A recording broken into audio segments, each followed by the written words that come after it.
All right. Hey, welcome everybody. Thanks for coming out on, well, at least I've finally seen a little bit of sun today poking through. But let's get things rolling. We got quite a bit on the agenda this evening.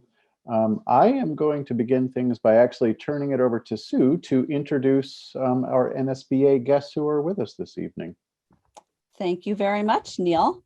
I am very happy to introduce Sonia Trainer and Francisco Negron from NSBA. Sonia is the Managing Director of Legal Advocacy for National School Boards Association, and Francisco is the Chief Legal Officer for NSBA.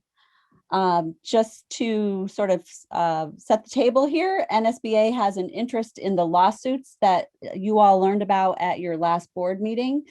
And they are exploring the possibility of becoming involved as amicus. And so I'm going to turn it over to Sonia and Francisco to provide an overview of how they approach that process, and also their initial thoughts on these cases and their potential impacts. And before I do that, I also just want to thank Sonia and Francisco for NSBA's work to coordinate an amicus brief in the McVeigh versus VSBA case with Vermont attorney John Klesch. That was very much appreciated. So at this point, I will turn it over to Sonia and Francisco. Thank you.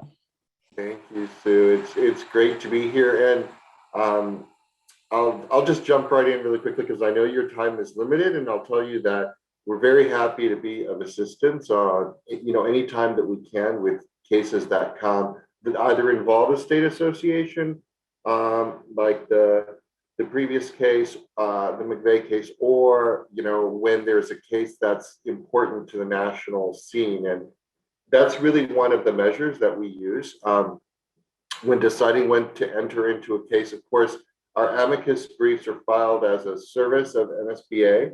There's no charge to a state association when we go in on a case. And we sometimes, depending on the issue, have access to some national legal scholars or Supreme Court advocates, depending on where the case is. Certainly, we have also advocates in the various circuit courts of appeal. So that's one advantage that we're very happy to offer to the state association. But the primary reason that we go into a case is we try to see, well, what is the issue, and is the issue something that can be sort of reflected across the country? Will it have an impact on a variety of places? And some of them are narrower in scope. That doesn't mean we don't go in. Special ed cases tend to be that way. Certainly, there are a lot of varying state, rules and regulations that address those. But then other issues are really important to us, like, issues that affect particularly a state association, questions of, the public records, are you accessible, or your records, public records, rights of assembly, all those kinds of questions. But then other broader issues as well. We have one coming out of Texas now that has to do with the rogue school board member and how a school board interacts with that school board member. Of course, lots of implications as it moves to the Supreme Court. So basically, when we look at a case, we look at a variety of components. What are the facts? Are these the best facts to bring the case forward? Does it make sense for us to do it now? What are the legal arguments? Are they something that are going to position NSBA and the state associations and school districts in a positive light? Are we going to be able to put it in a way that we think we're going to be able to impact law and make good law for school districts? We don't always win.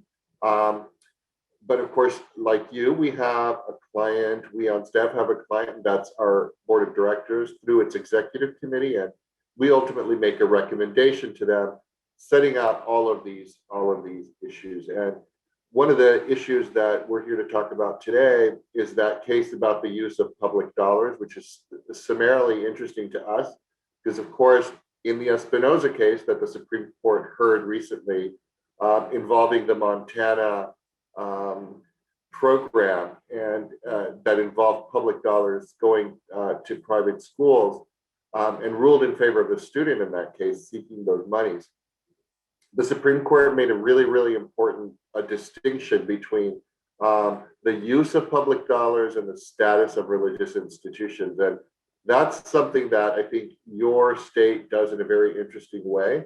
And I think the case that Sonia's going to talk about in just a minute really speaks to that, because if there's anything left in this separation or establishment clause world, it's that the Supreme Court has said that it's, or at least it seems to say that it's okay if governments or school districts prevent money from going to religious use as opposed to simply the status of being a religion. And as I understand the issues in the case, there's a component about the religious instruction piece and sort of carving that out of the allocation that the school would otherwise get.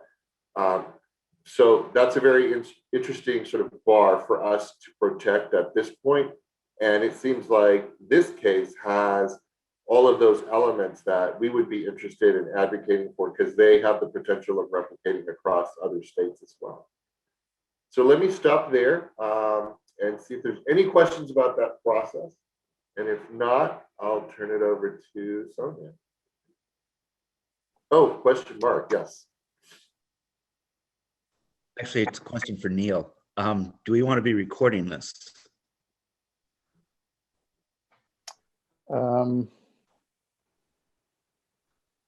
I would guess I would, no, thanks for the question, Mark. I appreciate it. So I'm turning to maybe Francisco, Sue, and Sonia as to whether or not you think any aspect of this discussion might be better served as a private discussion for this board. Sue, we'll defer to you. From our perspective, we don't have any concerns. Our positions are pretty public on these issues. But to the extent that you might have questions that involve the parties at issue and positions you might be taking, and you'd rather other folks not have access to that, then that's something you would have to weigh. But Sue would know more about that than I would. I don't think there's any need to not record it. This is a more general discussion about the NSBA's interest in these cases. So that's how I'm looking at it. If at any time you decide that you want to change that, I can stop the recording. Okay, thanks, Sue and Carrie. So I think at this point, we're going to continue with the recording going. If questions come up, I guess that maybe would deal with some particulars to either the cases or maybe, some items that we think would not be appropriate for recording, we can just turn it off at that point. But why don't we continue as we were? Sonia, do you want to jump into the case? Sure. So thanks again for having us back. I had the pleasure of talking a couple months ago with the executive committee of this board, and I'm really just grateful that you've let us into your process a bit. Vermont is kind of the eye of some storms right now in this voucher litigation world. And we use the term voucher sometimes as an umbrella term, but the school choice movement has really taken strong interest in these schemes like the one in Maine that's at issue in Carson versus Macon, and Vermont's tuition system, because there have been these restrictions in the past with respect to religious schools or with respect to certain districts using the program and others not. And these two cases that I believe you wanted to talk about, one was Vitale and the other was kind of show the school choice movement's interests on two different kinds of challenges to these types of cases. But starting with Francisco is certainly right that this is the kind of case we've been keeping an eye on. And when we reached out to Sue a few months ago to say, hey, you know, what do you think of these? It was because we're watching this kind of case crop up all over. Once Espinoza came out from the Supreme Court and they didn't rule on that status versus use distinction, we knew this was going to lead to more litigation, and it has. And right now, the court is considering a petition in Carson versus Macon, that First Circuit decision, where the First Circuit Court of Appeals upheld Maine's distinction. They allowed the tuition program to continue, even though it says this money can't be used for sectarian schools. And the reasoning was because the benefit at issue here is a public education, and if it's going to religious uses, that's an okay restriction under the First Amendment.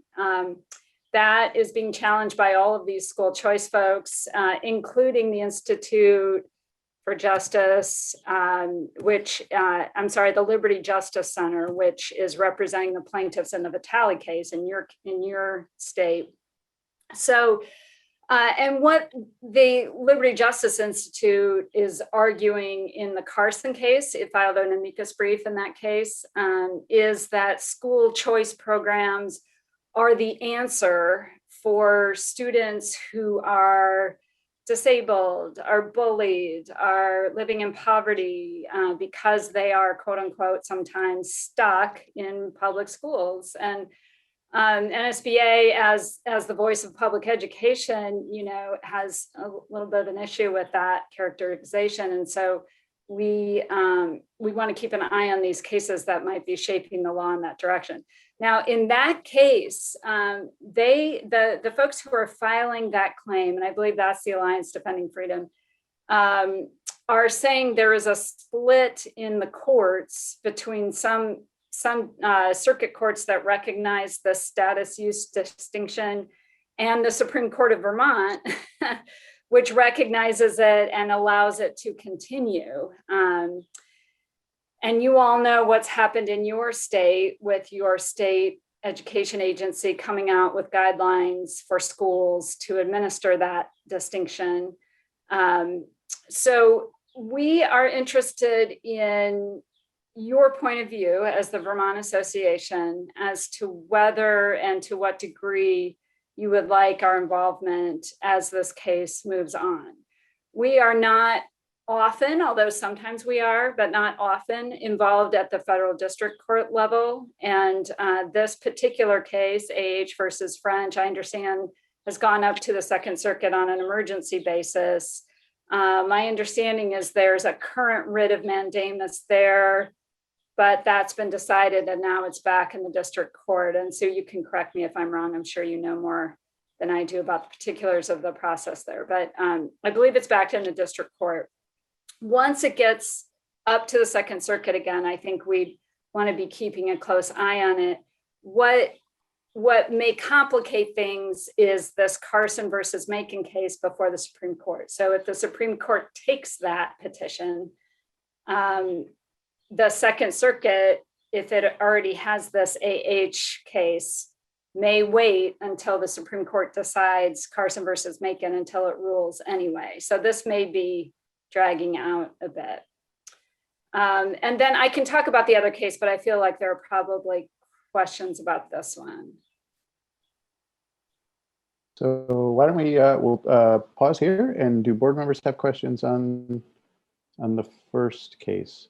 I just give our NSBA folks just a little bit of background. We did hear at our last board meeting from some of the attorneys representing the state on that case.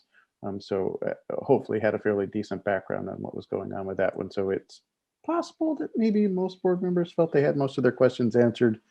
Okay, good. At that last meeting. Just as a basic difference between the two cases, this is the one that the challenge is based on the religious nature of the schools at issue, and whether the state can restrict that. I'm happy to go on to the other case. I'm also curious to know if any of you have insight on what your state education agency is doing with those guidelines. I understand they were revoked at one point or rescinded, the guidelines that came out in January. Is that right? Yes, they were. They were only posted for a couple of weeks, I think. Yeah. So are they doing rulemaking? Are they making any kind of motion to put into place some kind of rule that would comport with the Second Circuit's order? Not as far as we know. Okay. So I think one of the reasons for us, just to not to beat a dead horse, but it's really important because even in the Vermont Senate Education Committee, I believe Sonia reported that there was conversation about this use and status distinction, right? Is it just a religious, is it because you're a religious school or because you're doing religious instruction? Are they really one thing? And I think there was a law professor who actually, predicted the demise of that distinction. Certainly a possibility with the way the court is now constructed, the Supreme Court. But for us, it's a very, very important line to draw that use. And so to the point that Sonia was asking, what happened with the rules? Are they new rules? Because having rules or having some sort of state guidance explain sort of would help substantiate whatever the compelling interest is that the state has here in this case. What's the rational basis for doing this? So yeah, without those rules or something that's rule-like, a policy of some kind, it then becomes a lot harder to do that. So if something changes, let us know.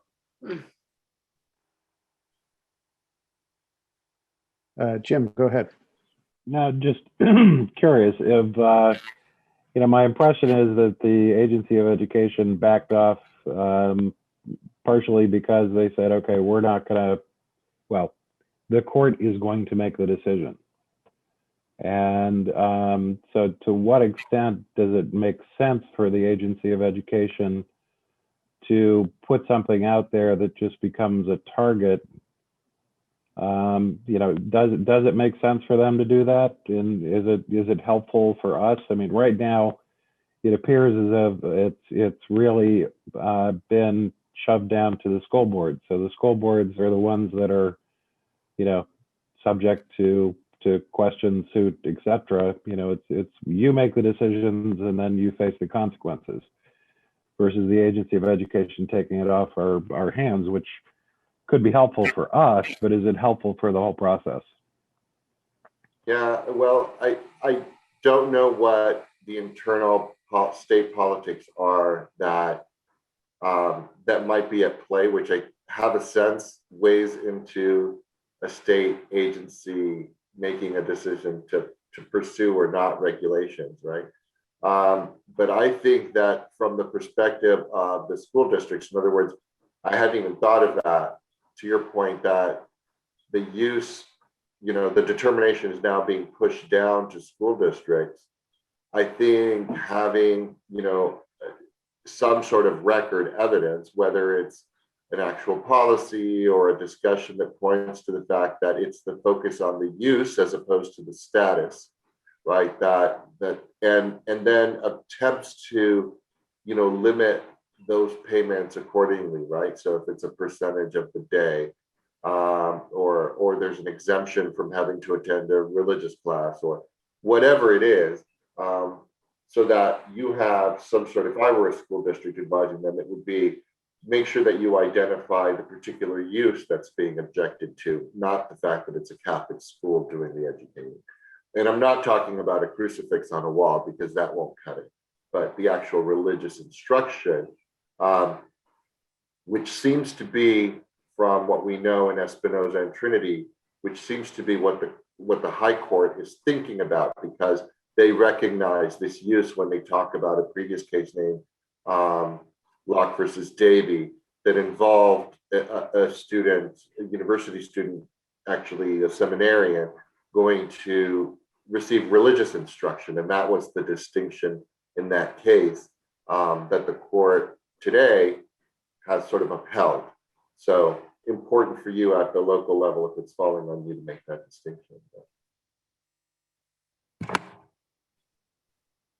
Yeah, I agree. I just from a very big picture for like from where we sit, it seems like the state could help by creating that argument for the interest here.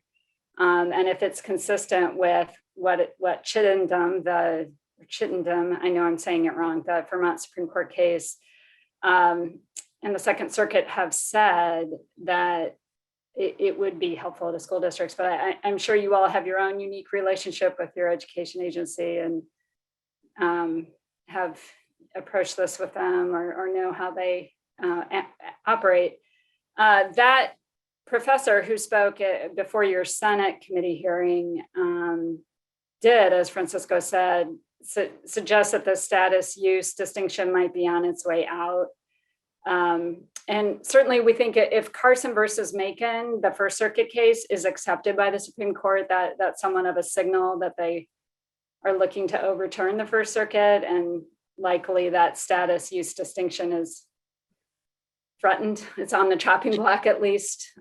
So I think we all should probably be aware that we may be heading down that road. So any policy that allows money to go to religious schools is, you should take a good look at it.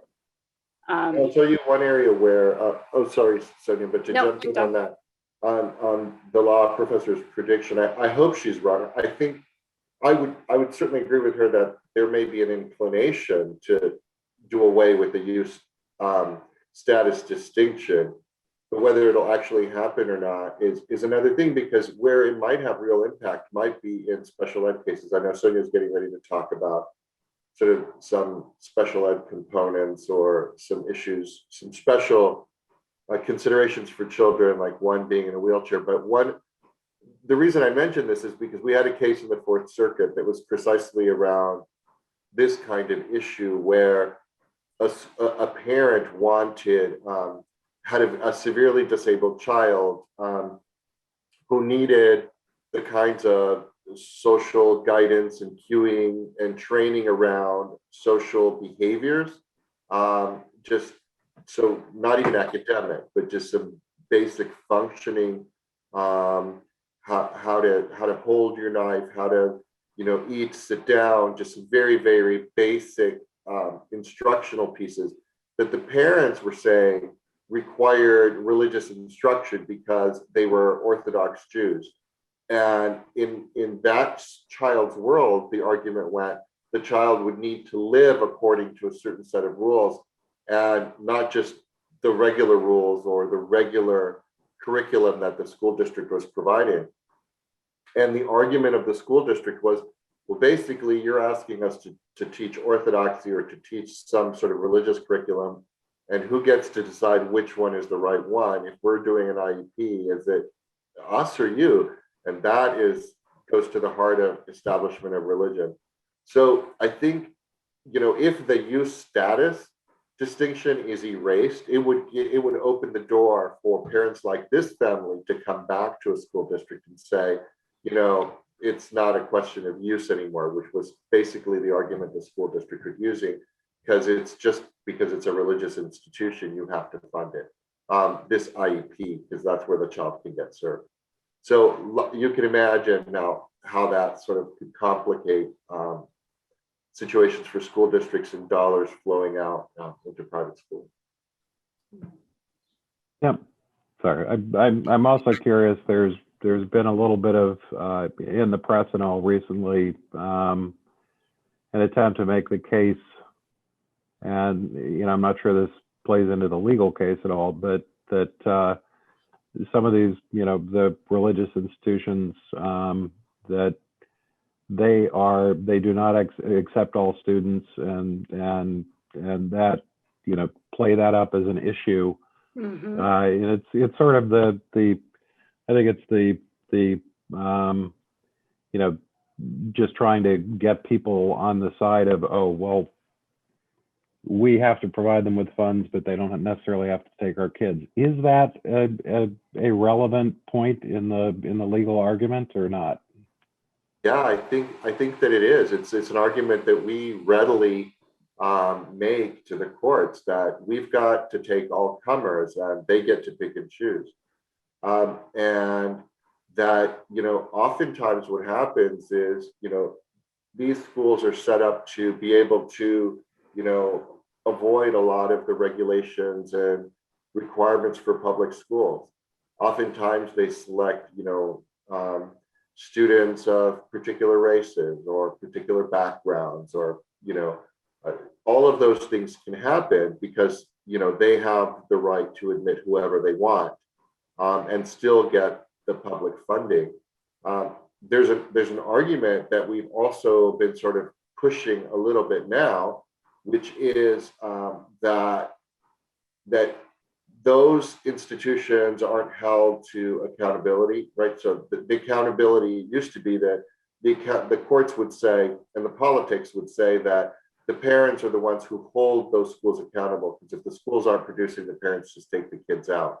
But that doesn't go to the heart of the other requirements that public schools face, equitable treatment, health and safety regulations, everything else that schools, that that schools have to follow, testing requirements and so forth. One of the things that we've been sort of crafting and trying to build into the argument is that eventually, if you're going to put private schools on the par with private schools on the par with public schools in terms of funding, and saying it's just one pot of money and it should follow the students, well, really, what are you going to be doing to these private schools, right? If you're going to, who may be religious in nature, and then we have all kinds of state requirements that follow the money, like you've got to admit, say, all students, regardless of the student's characteristics. Maybe you have transgender students, or students of that have, whose sexual orientation is not mainstream, and if we put those preconditions, if the government puts those preconditions on public schools and also puts those preconditions on private institutions, are they now being, is their religious doctrine now being sort of watered down because it might be antithetical to that? So it's opening up a can of worms that I think some people would say, well, they've chosen voluntarily to allow this in. But there's lots of arguments about the slippery slope and how the public funds always come with strings of some sort. And maybe the strings aren't there yet, but eventually they will be. And eventually, so that's an argument to be made in favor of free exercise of religion. Because government's going to try to put those strings in. And when that happens, then religious expression itself will be diminished. So we try those arguments too. Sad to say, no one's quite bought into those yet, but we're trying sort of new and creative ways to approach it. Probably more than you wanted to hear about all that. It's an issue that's of high interest to us. Yes, Dan. So I'm thinking of from the perspective of those of us who are sitting on local boards here. Our agency had some rules that they put up for a couple of weeks and are now gone. But there are going to be those amongst us who will be receiving tuition bills between now and when the courts can resolve this. So I'm going to suggest, Neil, that we maybe go back to the agency as a result of tonight's meeting and say, can you please give us some guidance for what you, the agency, feel we should be doing until such time as the courts have resolved these further. Does that make sense, Francisco and Sonia? Yeah. Wow. You go, Sonia. I was going to say, I would also check with your council because there may be state law issues at play here that we don't know the weeds of. So there may be a reason guidance from the State Department is great. There may be reasons that it's not, because state law conditions are actually pretty good for your school board protection. So I would just issue that caution. Francisco, did you want to jump in? Yeah, I was just going to say that I think that maybe the answer is not, because they already withdrew the rules. Maybe the answer is not asking them for rules. Maybe the answer is positing some questions to them, right? So if you're required to follow the law, what you're really asking for is some clarity around what the law means, right? And you're asking for it now, not in 5 months or whenever it is that the court's going to rule, but when you get the bill. Because when you get the bill, what do you do with it? Do you sit on it? And if you refuse to pay it, should you be at that point articulating the reasons based on the use piece, right? And I think those are the questions you should be asking. You know, how soon should you pay the bill? Should you not pay the bill? These are important questions, I think, as Sonia said, also with your school council to take into consideration with the framework of Vermont's laws, which we are not familiar with. But positing it in terms of a problem to be solved in questions, I think is the right way to go. I think it also is important to say, well, what happens to the money that's paid if we pay it? Do we pay it over objection? And how is that money then recovered, right? Is the state going to then, do we pay it into a state escrow account so the state can pay it? Is the state going to refund us that money? Because once you've given that money over to the school, how are you going to get it back, right? School's going to say the kid's been here for a year. We're done with we earned that money, and good luck getting that back. So, how is the school district going to be indemnified from that if the court ruling, at the end of the day is one that supports withholding the money or requires payment? So I think asking those questions is one that in asking them, in terms of problems or challenges for school districts and what they'll do. It's not like you have, just cash lying around. So that's probably, I think, the way to do it, to raise the questions. Because sometimes if you ask for guidance or regulations, you just might get them, and it might not be exactly what you want. So that's why positing the question might get you a better reaction. Let me go. Mark, go ahead. So going back to that Senate hearing that you were talking about, as well as the temporary guidance that the AOE put out there, part of that was to get certification from the receiving school that the money wasn't going to be used for religious activity. My understanding is that SCOTUS has upheld that type of process. In that hearing, one of the things that they discussed was the possibility of requiring the receiving schools to account for it dollar for dollar. And I was wondering whether that has been done anywhere else in the country.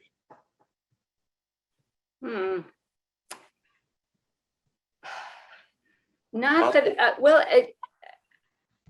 I don't know off the top. I certainly can find out. A similar sort of system was upheld years ago by the Supreme Court. I think it was a textbook program. And it was just an easy certification. But I don't know of any active ones at the moment. There could be. All right, thank you. Flor, did you have a question? So is the purpose to try to decide if we want to join an amicus brief tonight? That's one clarification question. And the other one to me is, I of course feel strongly about it, that we have a responsibility, not just to our state, but to the larger group. So is it a question of waiting for them to give us some guidance, or is it a question to what our values are as an organization? And if we were to join, would that be sending a message to AOE, for example, on how they issue those guidelines? So, I think that might be a little daring, but that's, I guess, too many questions, but that's I feel strongly.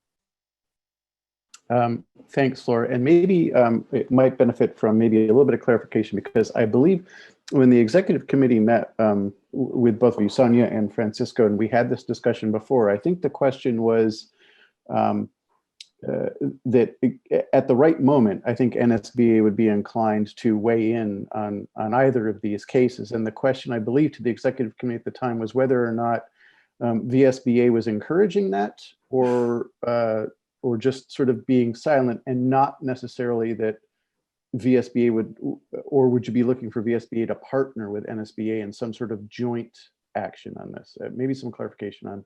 Yeah, process. so three sort of possibilities there. The first one is we always ask if we do move forward with a case in a circuit, we ask the states in the circuit if they'd like to sign on, just because that ruling would affect their states. And there's power in the court seeing that. And then the other two pieces are, we ask you, do you encourage us to do this? Do you support us doing this? Or do you just not object to us doing it? And that's a specific question that informs our executive committee, how you feel about it. Either way, you're not vested in it, so it doesn't matter. Or yes, you're all in favor of it, go for it. Or, or sometimes you're asking us to go in on the case. So all of those are questions that we provide the answer for after we talk with you. And we haven't yet made a decision. So that's what this initial conversation is like at the right point. We generally don't come in at the trial court level, at the federal district court level. Sometimes we do in exceptional cases, mostly at the appellate court level. Sonia, do you want to add something to that? Yep. Okay, so I think that's helpful. So for board members, and I would think I'd say, so one example of this was we actually asked NSBA to weigh in on the McVeigh case, right? So that was us proactively, I think, reaching out to you guys for assistance on that one. In these cases here, I think we're looking at, one or two possible scenarios. One is, and I'm starting to get a sense, although everybody has not spoken tonight, a desire to have NSBA sort of weigh in at the appropriate moment. And then maybe the additional question on top of that is as to whether or not VSBA wants to, I guess if the conditions or the timing is right, sign on in addition to that effort. And please go ahead. I just want to make sure we're also clear that these two cases are pretty different. So we should probably talk about them independently and not together. That would just be my suggestion, because one is in state court and it's state issues, and one is in federal court and there are federal constitutional issues. Yep, absolutely agree. And I think where I was heading in some of this is maybe, I don't know that I'm going to have the board come to a decision on either one of these tonight, but just to sort of lay out for us what the options are, and then, having some further discussion and possible decision on that at a future meeting. And so I don't know, if that's the case, then maybe it is appropriate if you had a few comments that you wanted to share on the other case. Sure. The other case is Vitale, and these are two of four cases, right, that are swirling in Vermont. But this case, Vitale, involves a challenge to the tuition program because students in one district will not have the same opportunities as students in another district because districts implement this differently. And you all probably know this better than I do. I'm not telling you anything you don't know, but the plaintiffs in that case have been in public school at one point, had a bad experience, and then wanted to go to some kind of private school. Usually they had a specific one in mind. But the school district, for one reason or the other, either didn't operate the tuition program at that age level or just said no. My understanding from reading through the documents is that the schools that these students want to attend are not religious schools necessarily, they're independent schools. One student is a child in a wheelchair who was at an independent school for a couple of years and then had to come back, in their view, because the district didn't operate the tuition program at the high school level. One student is a transgender student who had a terrible sort of bullying related experience that's in the pleadings. And then the third is a a student who has at one time been diagnosed with defiant disorder. I always forget the first name. It starts with or letter. It starts with an O. But that, you know, she had a lot of difficulty in school in the district, and then wanted an opportunity to go somewhere else. So the challenge in this case in particular is that all of the issues are state constitutional issues. And although the state Supreme Court's Chittenden decision will come into play a bit because it interpreted the tuition program, there are not the nationwide implications that you'd see in the other case. So this is one of those cases where what we would normally say to a state association is, hey, we're keeping an eye on this because it is a challenge to this program. We don't see any significant national issues here, except that it's a challenge to a school choice program. But if you have a strong feeling, you want us involved, please let us know, and we'll talk that through. So this would be the time when we're checking in with you all to see how you feel about it. Sometimes on these state constitutional challenge type cases, especially when there are different policies district to district, the state association does not want to be involved, nor does it want, you know, NSBA to be involved, because districts see this differently, and we certainly understand that. So, but because this is that same advocacy group, the Institute Liberty Justice Center, they are pursuing these type of case nationally. So it's on our radar. But you don't, I guess it sounds like you don't necessarily see this one as sort of a wedge case that might cause, you know, ripples or changes nationwide. The only way it might is if there were very similar programs that would be subject to very similar challenges, and based on a state constitutional provision, and then you would see multiple challenges. And this tuition program is pretty unique to New England schools. So we've seen the federal challenge in Maine, and that's Carson. We've seen the federal challenges in Vermont. There is something brewing in New Hampshire, but we understand that's very district specific. We've been in touch with the association there. So although it's a national group bringing these, and we'll keep an eye on them, we're not seeing significant national issues here. That doesn't mean we wouldn't be involved if you really wanted us to be, but usually we would look at it and say this is not national enough upon our first analysis. Thank you for that. We are not always doing you a favor by bringing a lot of attention to it either. So if you feel like this is not going to help things, that's an issue too. Right. Any board members have any questions then on this one? Don, go ahead. And you're muted at the moment, Don. Okay, just to clarify what Sonia was saying, it would almost seem that VSBA might want to be very careful getting too much involved in that, because we got school districts handling things a little differently. Did I interpret what you said correctly? That this may be something not to jump right in the middle of and try to take a position? I will leave that completely up to you. You all are the expert on the political dynamics in your district and your state. We would defer to your thoughts on that. But what I did say was that there have been states concerned about that when it's districts have different policies and different views on it. Right. Thank you. Yeah, and a good point, Don. And I you know, this group it is the group to make that decision. So all of you that are, you know, on this meeting right now are the ones that would inform the decision as to whether VSBA would weigh in on something like that. So you are part of the party that makes that determination. Part of the problem or part of the solution? Yes.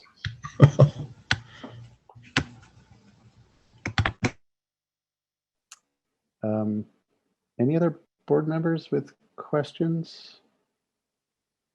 Anything, Sonia or Francisco, that we didn't cover that we should? No, other than to just thank you for your time. And again, it's always a pleasure to speak with you all. Neil, good to see you, and Sue, and some of the others that I recognize. So thank you again for letting us share a little bit about, our programs, our legal advocacy. Please, no, thank you for joining us. Too bad you can't come up in person these days, but when things get nicer, we'd love to host you at some point. I vote fall Yeah, in Vermont. beautiful place. Get your vaccine and then pack your bags, and we'll be. Last time we talked, I think you said that I've been to your town where they have that general store that has everything. Yes, They don't have it. You don't need it. Dan and Witz, and I'd love to give you another tour. We got Francisco, I think we got a couple breweries up this way too that might be even a little bit more fun. Cool. Although I have to say that store was pretty cool. I could spend a long time looking around in there. Thanks again. We greatly appreciate it. Sure.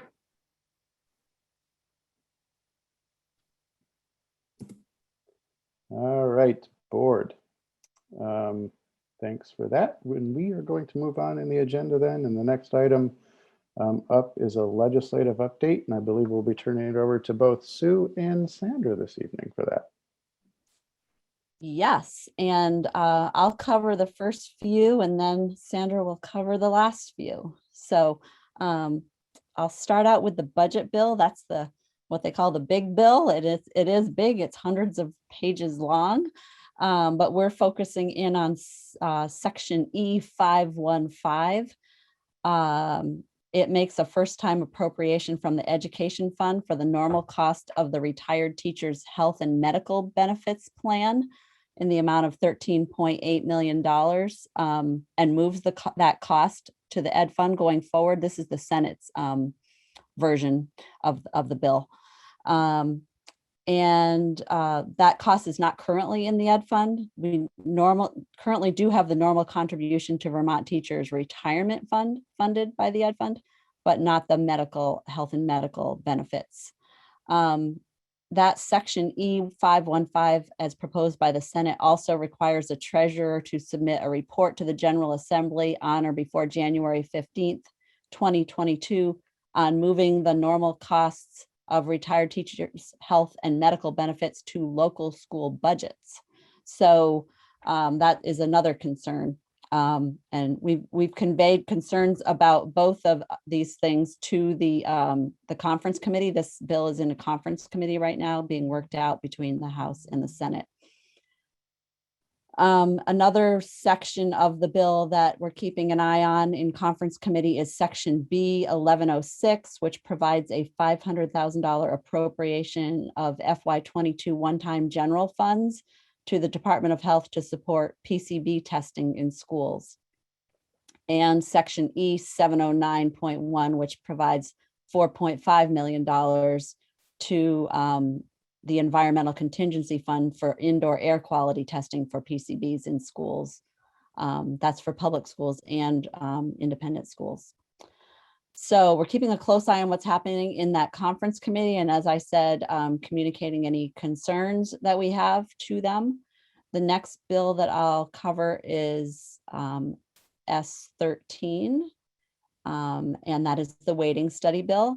House Ways and Means voted out version 4.1 yesterday. And Janet Ansel, the chair of House Ways and Means, spoke with the House Education Committee and the Senate Education Committee today about this draft.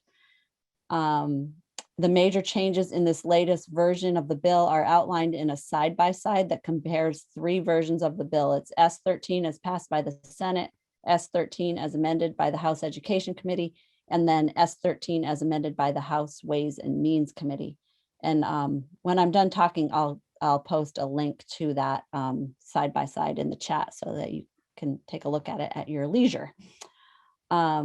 I would say that the House Education Committee seemed supportive of the Ways and Means Amendment work on the bill. I'll just point out couple of differences between the House Ed and Ways and Means version. Membership of the task force is a little bit different. House Ed had 4 legislators, the Secretary of the Agency of Education, and the Chair of the State Board. House Ways and Means has 8 legislators. Both of the House versions, both the Education and Ways and Means, contain language around calculating equalized pupils and how to define a person from an economically deprived background. House Ways and Means added 2 new duties for the task force. The first one was to recommend ways to mitigate the impacts on residential property tax rates and consider tax rate equity between districts. And the second one was to recommend whether to modify, retain, or repeal the excess spending threshold. House Ways and Means changed the date the task force report is due from January 15th, 2022 to December 15th, 2021. And House Ways and Means also put an excess spending penalty moratorium for the fiscal years 2022 and 23 for the purposes of determining a school district's education property tax rate. It requires that ed spending and ed spending adjustments be calculated without regard to excess spending. Senate Education today had some questions about House Ways and Means amendments, particularly around the excess spending penalty moratorium. Rep. Emily Kornheiser is going to be in Senate Ed tomorrow on this topic. She's the person who originally proposed that, and her committee supported it on the House Ways and Means Committee. And Senate Ed is also going to be hearing from Professor Tammy Colby tomorrow to get her feedback on the changes that were proposed by House Ways and Means. So that is a quick update on S13. And as I said, I will post that side by side in the chat for you all to take a look at. And then the last one that I'm covering is S100, and that's the Universal Meals Bill. As passed by the Senate, the version that's passed by the Senate requires universal school breakfast starting in FY23, and it also sets up a task force addressing universal school lunch. S100 is scheduled for testimony this week, along with H106, that's the Community Schools Bill, which now has several provisions from S100 in it, including the task force, a new position at AOE, and all the local foods provisions that were originally proposed in S100. So there's some overlap going on between S100 and H106. We think over the next few days, it's going to become clearer whether the House will take action on one or both of these bills. And I guess I'll ask if there's any questions on what I've covered before I hand it over to Sandra. Don, go ahead.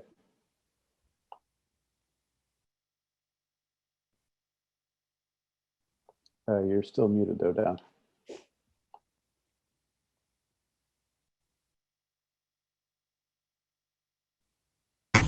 Sue, who are the conferees on the big bill, House and Senate? Let's see. It's Senator Kitchell, Senator Westman, and Senator Sears. And then for the House, it is Representative Jessup, Representative Peter Fagan, and the last one here, it's the chair of Mary Hooper. Okay, Chair. Mary Hooper. Okay, all right, thank you. You're It might welcome. be good, if we know some of those people, it might be good to call them tonight or tomorrow.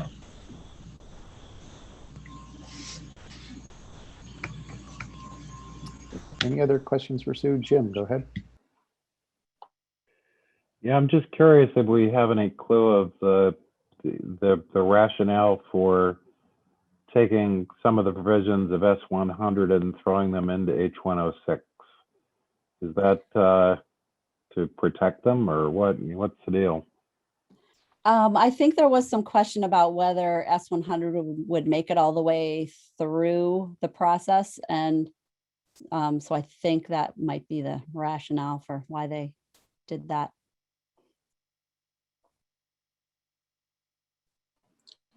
Dave, go ahead.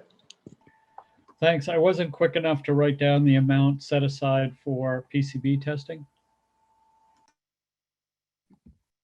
Let me find it here. There was a $500,000 appropriation from the general fund for testing in schools. And then there was a $4.5 million appropriation to the Environmental Contingency Fund for indoor air quality testing for PCBs in schools. That's So there's also two. in Sandra's latest blog update. Yes. Thank you.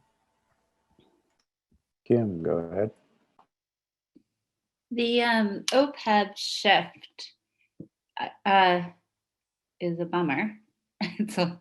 It's a big bummer. And I am wanting to understand how that benefit came about. I'm presuming it was not negotiated in our localities, but rather a benefit previously negotiated over which we had no control. I just want to make sure before I say we didn't have control, we shouldn't have the cost. It's different than health benefits to me because we are actively engaged in the negotiation process. So does anybody know? Right. This is the retired teachers' health and medical benefits. Right. But who was involved with negotiating that? That would be on the state level. Bingo. I think that's exactly where I was going with it. Like our local active employees benefits, we are part of the statewide bargaining unit negotiating against, as the employers. That's what it's, I just didn't know what the history was, so it wasn't completely rhetorical. I was just assuming the state had taken care of committing us to that, and now it's being considered to be shifted back to the ed fund, which I think probably sometimes they do those arguments to say somehow it's because we decide what we're paying teachers or whatever. Like, I am just not seeing how this is at all impacted by what we're doing locally, so the expense should not be borne locally. I know I'm preaching to the choir. Sorry. Thank you, Kim. I saw Mark, though, with his hand up first before I go to Jim. Yeah, Sue, I was wondering if you could elaborate on some of the concerns in Senate Ed on the excess spending thresholds suspension. They were meeting this afternoon, probably around 2:30, 3 o'clock, 3:30, somewhere in there. And there's a recording that you could watch, Mark, there where they talk about it, but they seem to be, well, they wanted more information from Representative Kornheiser. They may feel better after they hear from her. But there seemed to be a concern about the loss to the ed fund of if those districts weren't subject to the excess spending threshold. The whole 900,000. Yeah. Okay, thank you. Jim, go ahead. Now, I was just, back to, Kim's question on the other post-employment benefit, shift. Isn't it, I'm looking at it and saying, wasn't it just like 2 years ago that they shifted the normal cost of teachers' pensions to us? And now they propose shifting OPEB to us. It seems like there's a clear trend and, something that, perhaps the legislature should be asked, whether this is a long-term plan or something like that to stuff things into the ed fund. Yeah, that other shift that you talked about, Jim, was in 2018.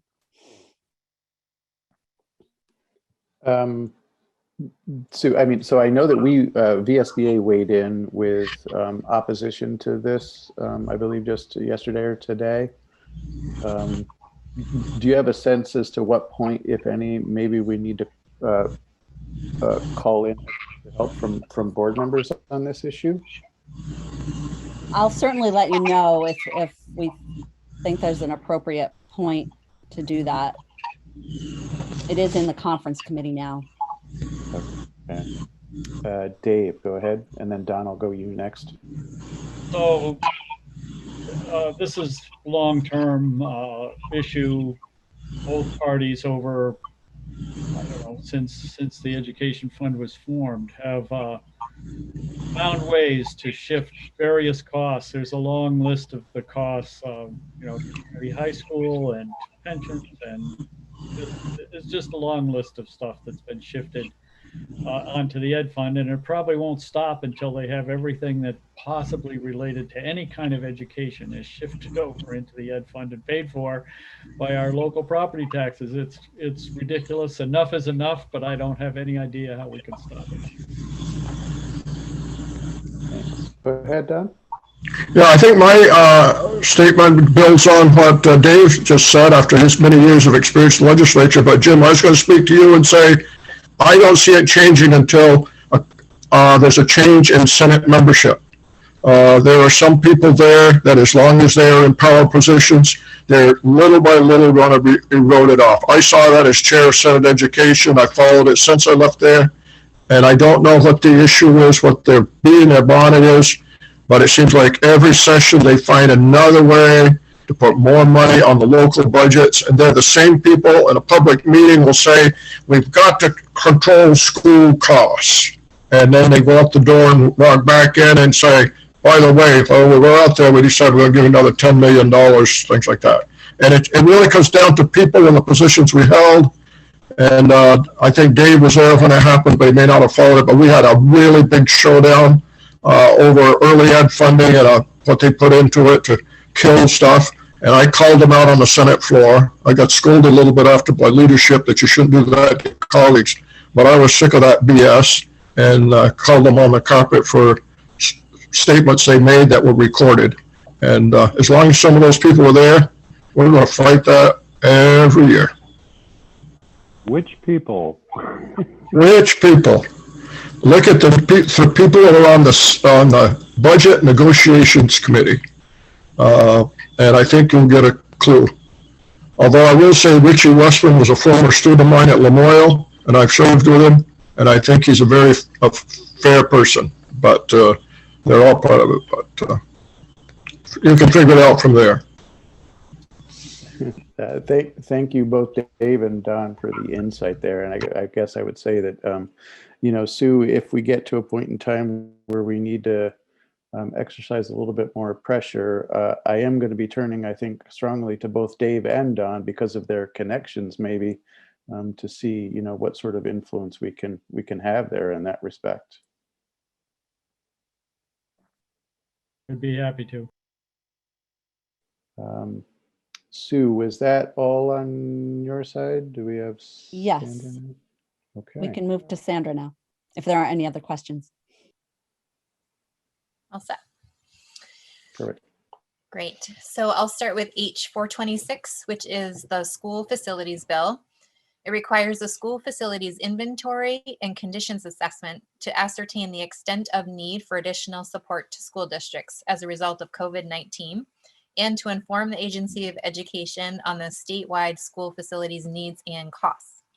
The inventory must be completed on or before January 15th of 2022, and the assessment must be completed on or before October 1st of 2022. The AOE is required to create a database to enter the information from the assessment, and the Secretary of Education must submit a report to the House and Senate Committees on Education by January 15th of 2022, presenting the findings of the inventory and a progress update on the assessment phase. The Senate's proposal of amendment requires each public school to perform a radon measurement by January 15th of 2023 on any facility that has not had a test completed in 5 years and make available the results of that radon measurement to each employee and student of the school. If the House decides not to include the radon provisions in H426, the Senate may insert the radon provision into the miscellaneous bill, which is S115, or some other bill.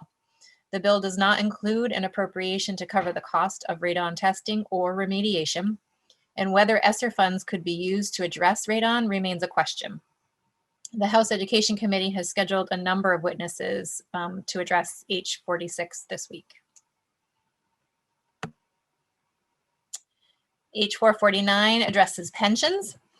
The Senate passed H449 in concurrence of a proposal of amendment, and the bill went back to the House, which did not concur with the Senate's proposal. The House appointed members to a conference of committee yesterday. The Senate's proposal of amendment creates 3 different groups, each with specific membership and duties. The first is VPIC, which is the same acronym, but a slightly different title. So it stands for Vermont Pension Investment Commission, used to be a committee.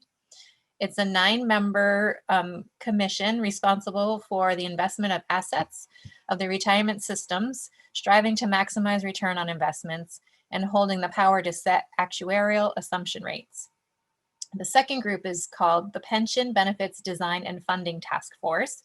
And this group is tasked with reviewing and reporting on the retirement and retiree health benefit plans for the Vermont state employees and Vermont teachers' retirement systems.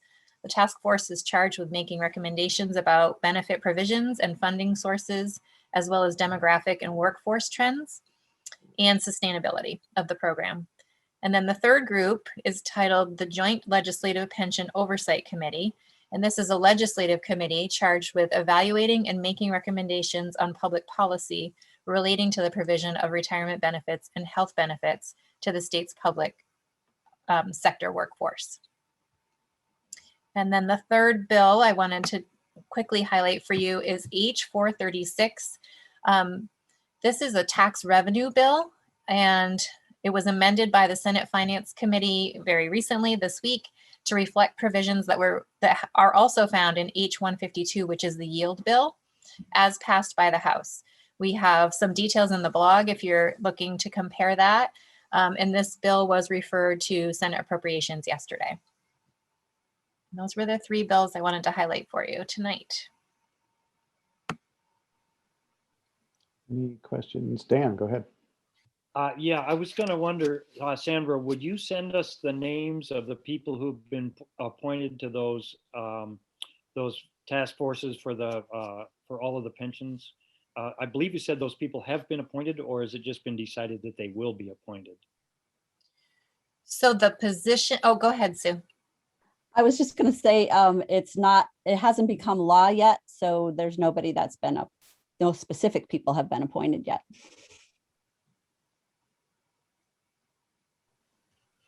Any other questions? Kim, go ahead.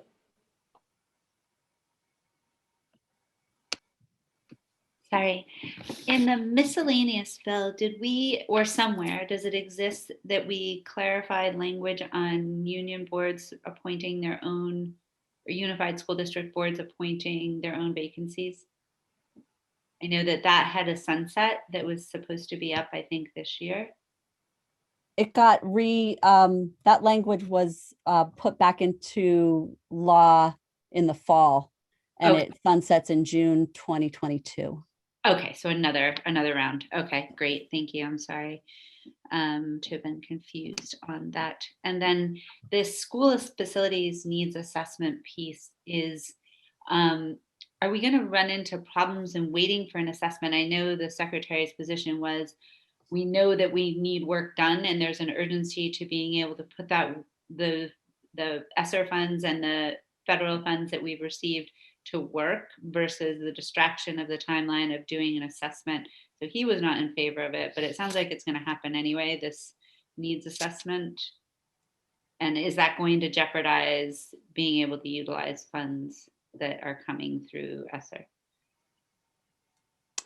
I don't think it's going to jeopardize that, because those funds have I think it's like at least 3 years time that you can use them. It's a good question though, how it's all going to be coordinated, because some schools may know of certain needs right now before they, have that assessment that they want to get working on before that. So that is a good question. Probably would be a good question to ask Jill Briggs Campbell. I don't know if all of you had a chance to watch the webinar that she did for us, but she did a really great webinar that was recorded, and it's on our website, and it has to do with all of the federal funds and what they can be used for. And she she explains all of it in a very understandable way. And I know that she's very open to talking to school board members if you have a question about it. So I think she would be a good person to contact. Dave, you had a question? Yeah, what's the status of the yields, income and property tax yield? Are they different than they were a month ago? Or maybe just give me the numbers and I can work from there. If I go to the blog, I can get you that. Give me 1 second. Okay. It's very tiny on my screen here. Okay, uniform non-homestead property tax rate as passed by the House was 1.612. And as amended by Senate Finance, 1.6, I think that's a 7.8 or a 2.8. Yeah, 1.628. 2.8. And then the property yield stayed the same. Nope, it didn't. It changed. So as passed by the House, 11,317, and as amended by Senate Finance, 11,202. It was the income yield that stayed the same at 13,770. And those are in the blog, Dave, if you want to go back and look at it. And then also the average homestead property tax rate as passed by the House was 1.523. And Senate Finance preliminary was 1.538.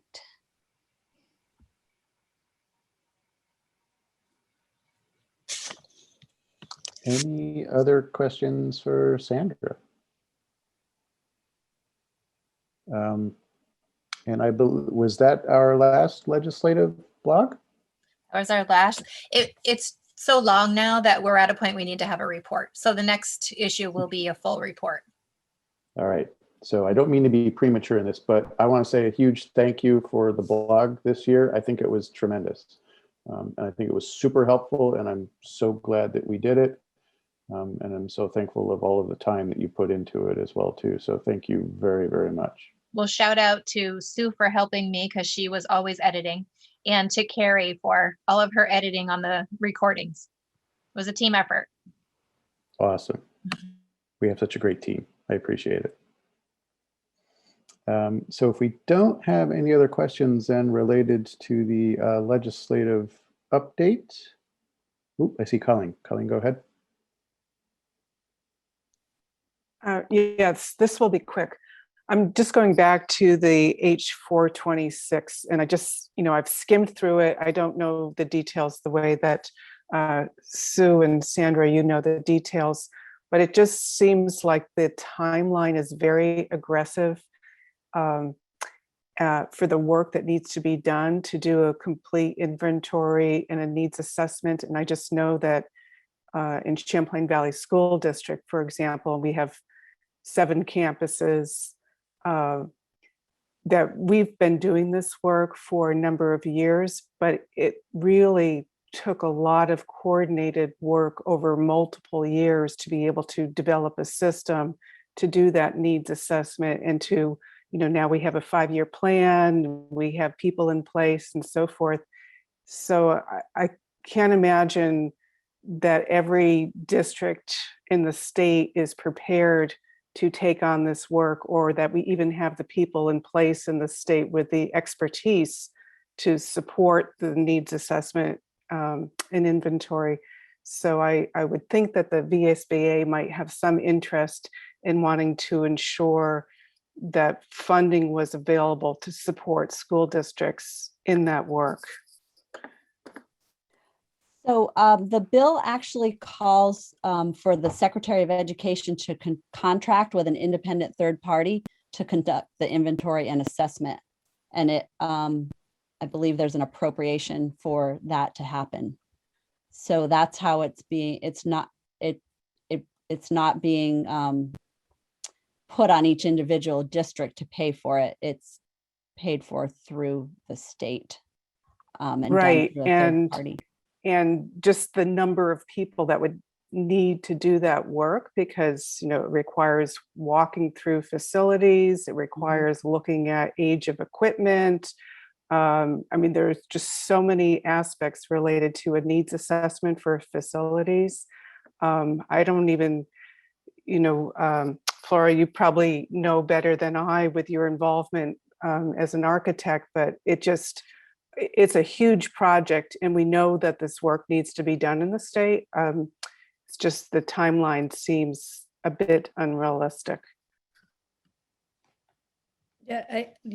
I would agree with that, if that's okay, Neil, to pick but no, in my experience, there's really no way around it, because even if it was not related to the COVID, to the ESSER funds or any of that, you still have to do a needs assessment in order to be to justify your needs, right? Because otherwise they would penalize you, and then it goes on top of your excess spending. So it is like, unless they created a separate process, even in existing procedures, there's no way around it. So they would have to, and they don't have capacity as it is right now. We've been running into that. So even if you had somebody from the outside that is doing the needs assessment, then it still has to go to the AOE. So it's the time frame doesn't seem possible. But the ESSER fund money comes with guidelines from further away than us, right? We still have to use the money within that time. So it is really complicated. Thanks for that. For Kim, go ahead.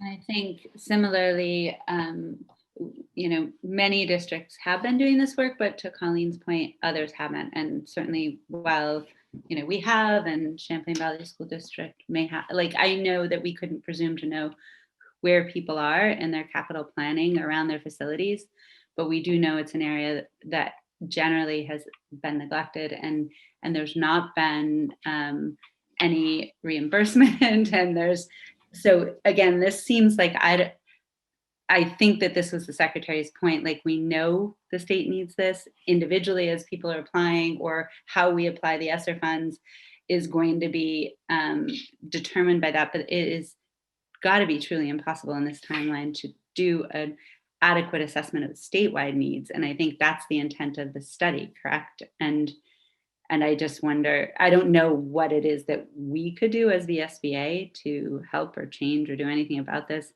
I'm just not positive it's the best use of resources right now to confirm that we have capital needs.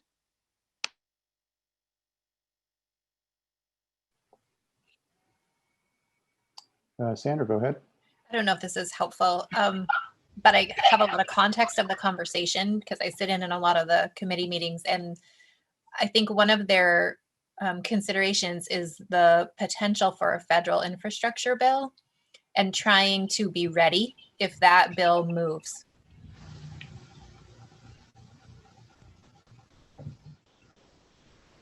Thank you for that. So any other questions related to our legislative update?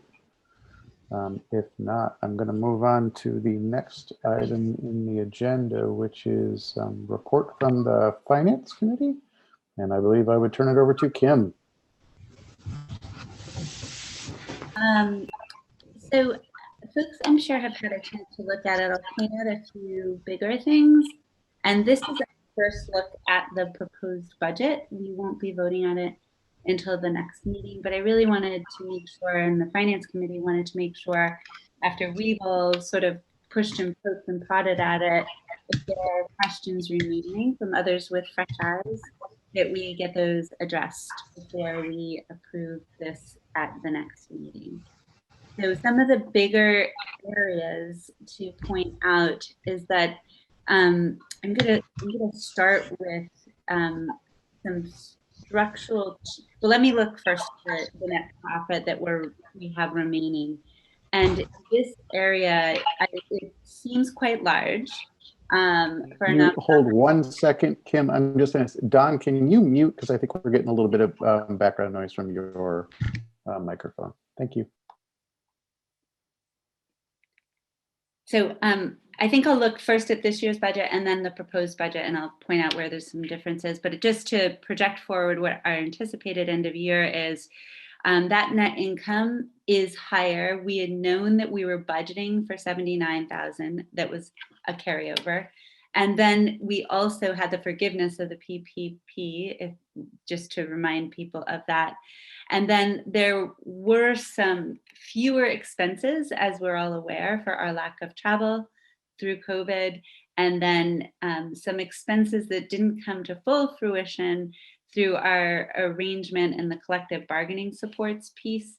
So we also have ended up with a higher than anticipated net income, but for somewhat explainable reasons. So things that hadn't been anticipated when we were budgeting. So I wanted to point out that piece. The reason we had to do that carry forward of 80,000 was that we had billed for 12 months of dues, but we had a 10-month budget for this past round to transition us to a fiscal year. So just as a reminder for folks, I'm not sure I'm seeing all hands. So if anybody's got hands up, Neil, if you want to let me know. I know I'm not screen sharing, but I'm looking at my report on the side. Hopefully others are too. No worries, don't see anything at the moment. Okay, terrific.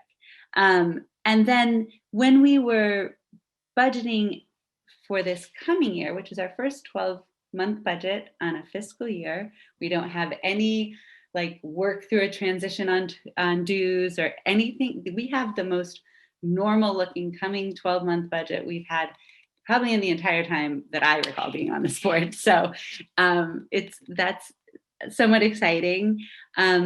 In this, we had some COVID-related revelations, if you will, that Carrie and Sue and others recognized the importance to send the essential work of school boards materials directly to new board members as they came on in the middle of this pandemic. It was a nice welcome package. So we started to think about how does that fit in the dues, maybe if we're going to do this for everybody, because it's the right thing to do. The other piece that is being brought into this proposed budget under dues is the participation in the collective bargaining database, or the contract database. Sorry, got the wrong words, but contract database. Again, it's one of those things that had an ebb and flow of participation, because if you're bargaining in a particular year, you're using it and you may have forgotten and not paid your dues on it, and then you need it, and Carrie's in the middle of the night trying to find passwords and get people signed back up.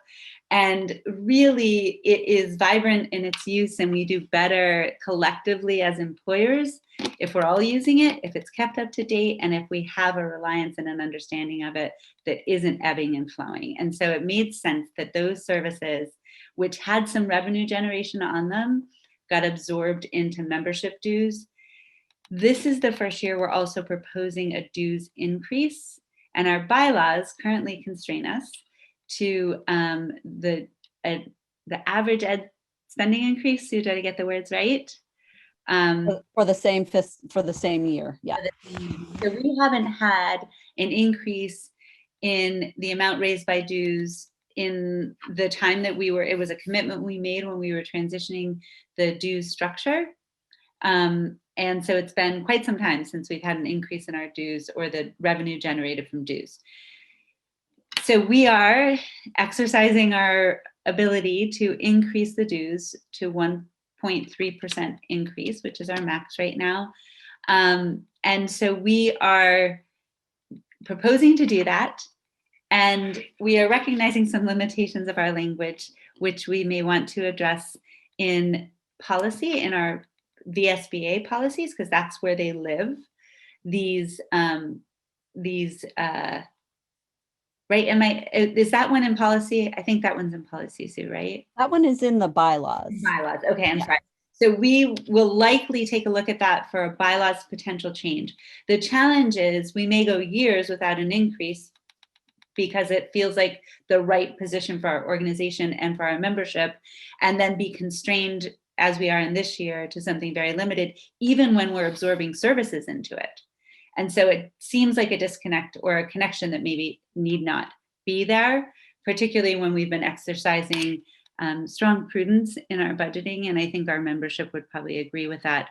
So it seems like almost arbitrary, unless you are always intending to be increasing at the rate and you're tying it that directly, which I wouldn't recommend we do. So anything else on the proposed budget, anything else on our anticipated end of year?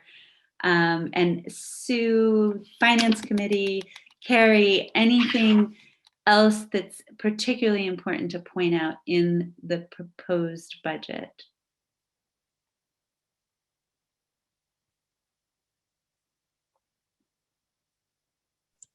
I don't see anything else unless there's questions on things.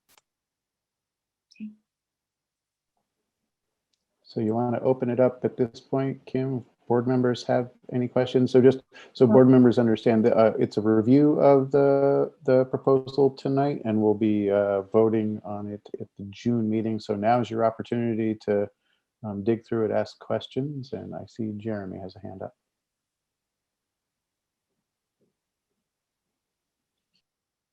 I go. What percentage of the school boards are using the services that you're going to now make part of the dues? That's a Carrie question, maybe. Yep, I can get an exact percentage for you if you'd like, but is it as high? far as I mean, well, all new school board members, it's one of the two things that we're looking at increase or adding is all new school board members would get the essentials book, and that affects every single school board Right. because everyone gets new board members. And the other is the database. I believe last year at least 75%, but I can get the exact number for you, of districts are members of the database. The problem is that people are in and out.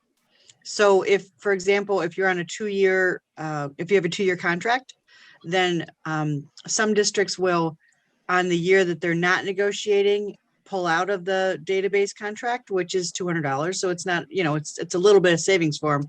But then when they're negotiating next time, either they have a new business manager, new people on the board, whatever, but they forget that they have that contract database because they aren't paying for it. So then they're like suddenly calling me at 9 o'clock at night or it's 8 o'clock at night when they have a meeting, and they're like, "Oh, well, can we get back into that now?" Because someone said, "Oh, remember that contract database?" So it's not the matter of people aren't using it. It's just that, they drop out on the years that they don't need it. And then either a new business manager doesn't know about it or what have you. And it's just adds confusion to them. So it'd be great because if they had access to it all the time, we can send, information out all the time and remind everyone that everyone has access to it instead of going, "Oh, wait, are we members? Did we do that? Are we currently," all that kind of stuff. But definitely people make use of it and find it useful.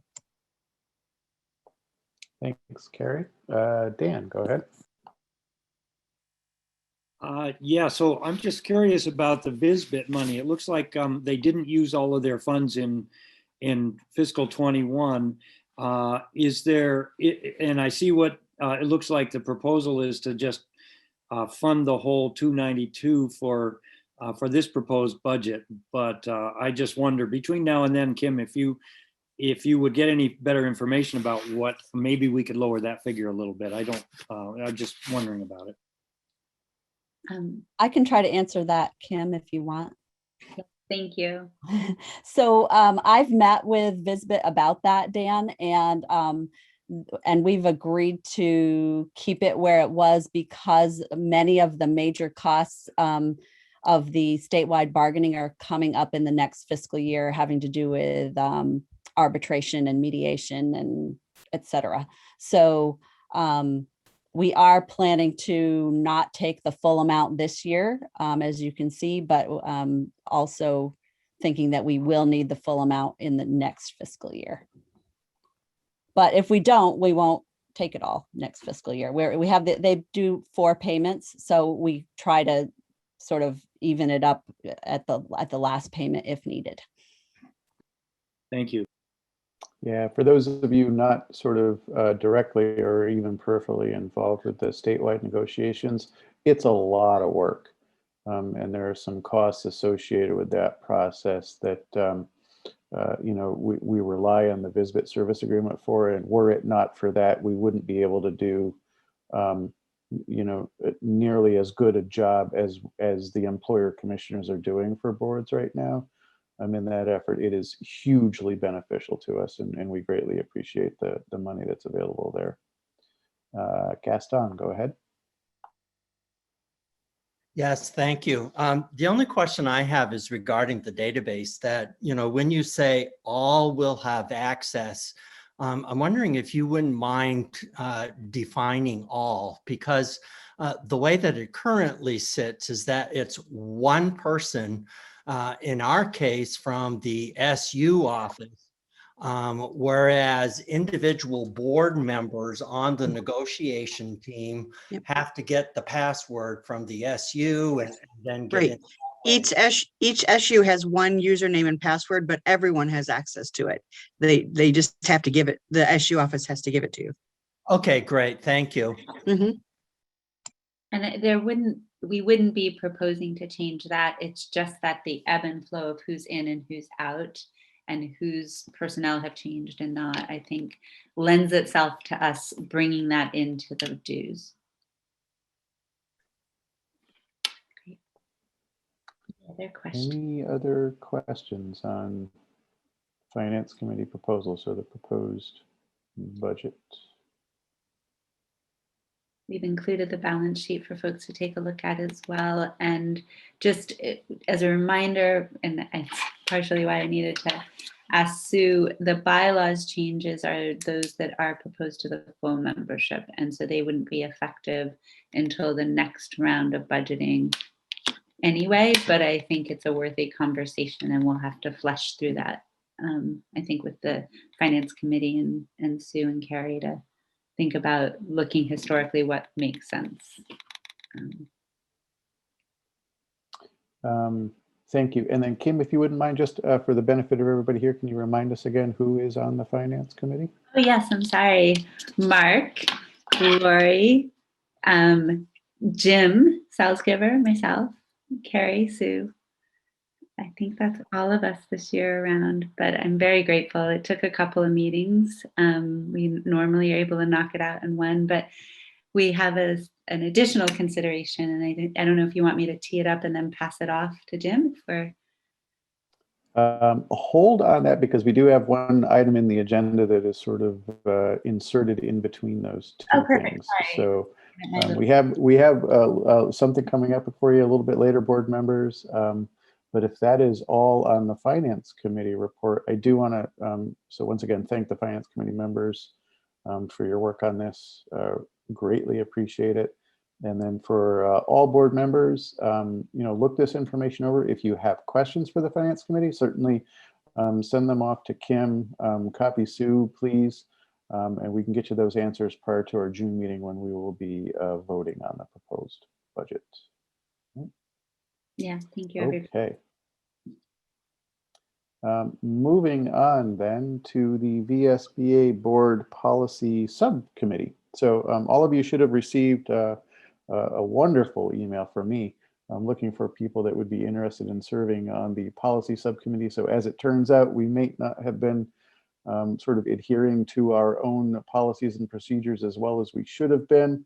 It appears that a subcommittee is to review VSBA policies, board policies on I think a 2-year basis. So we are in need of that review. The great news for you guys is that when I sent out the email, we actually had 4 people volunteer to be on the subcommittee. And those people are Nancy, Gaston, Amy, and Judy. So those 4 wonderful people will be our policy subcommittee.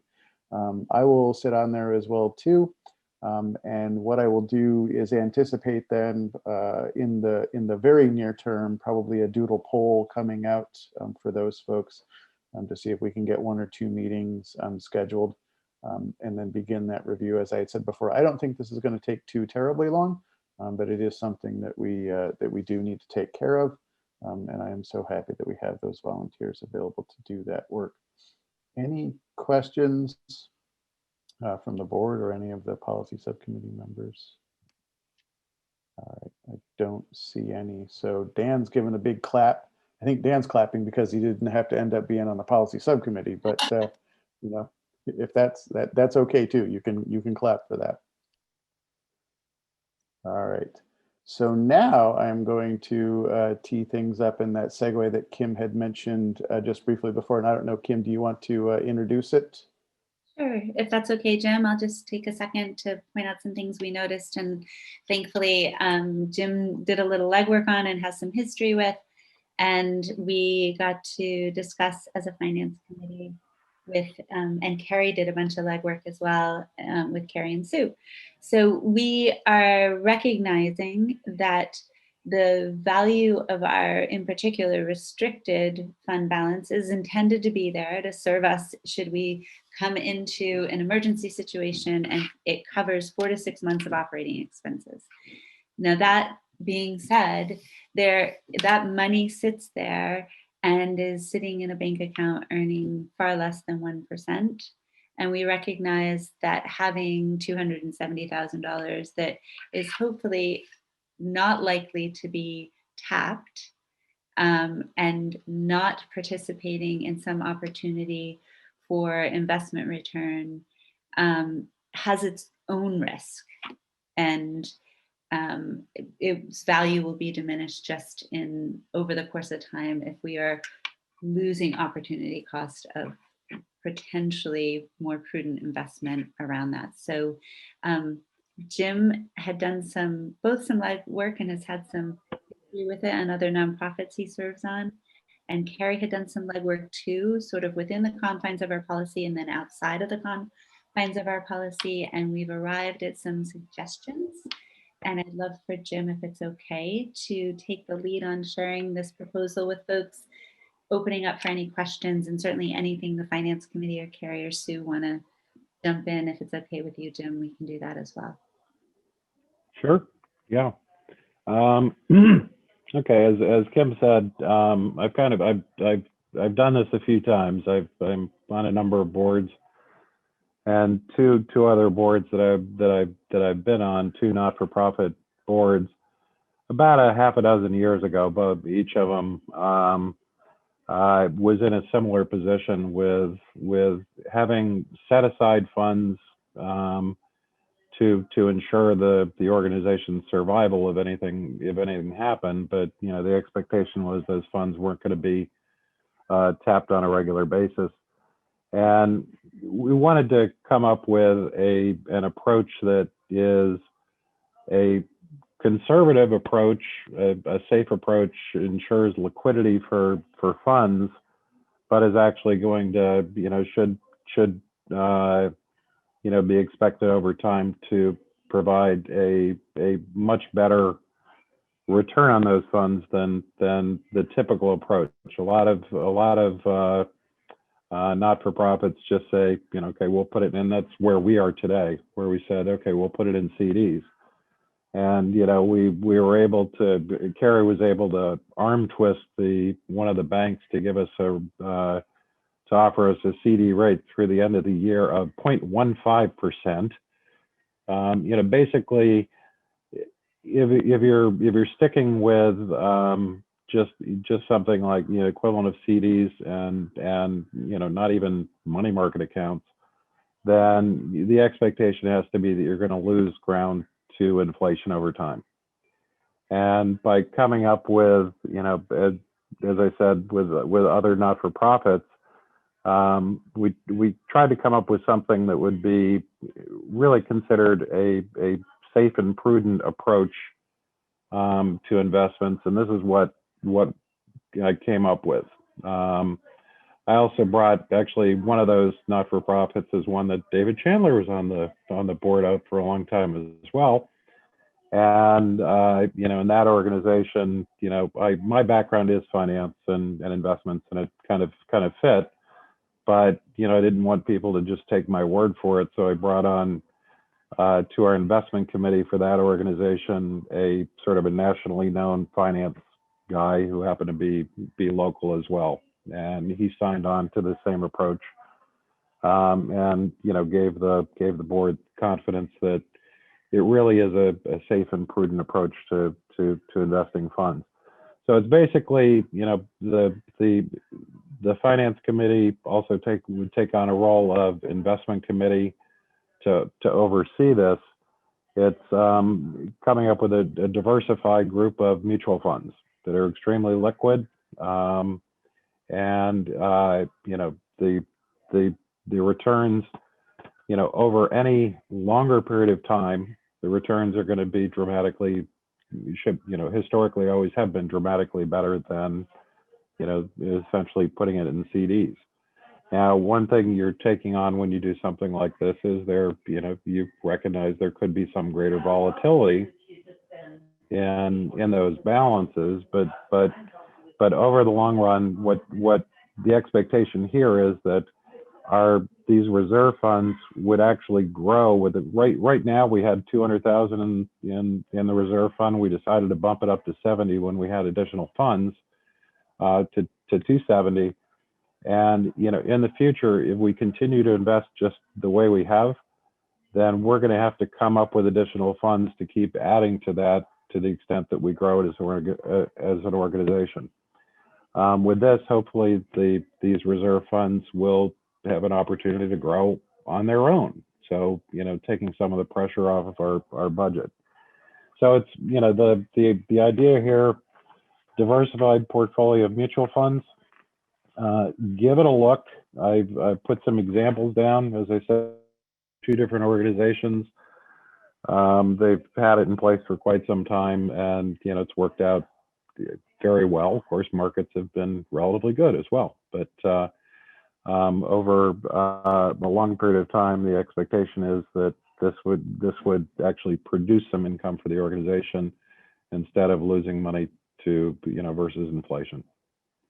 So that's kind of in a nutshell. I'm happy to answer any questions or hear concerns, because often there are concerns.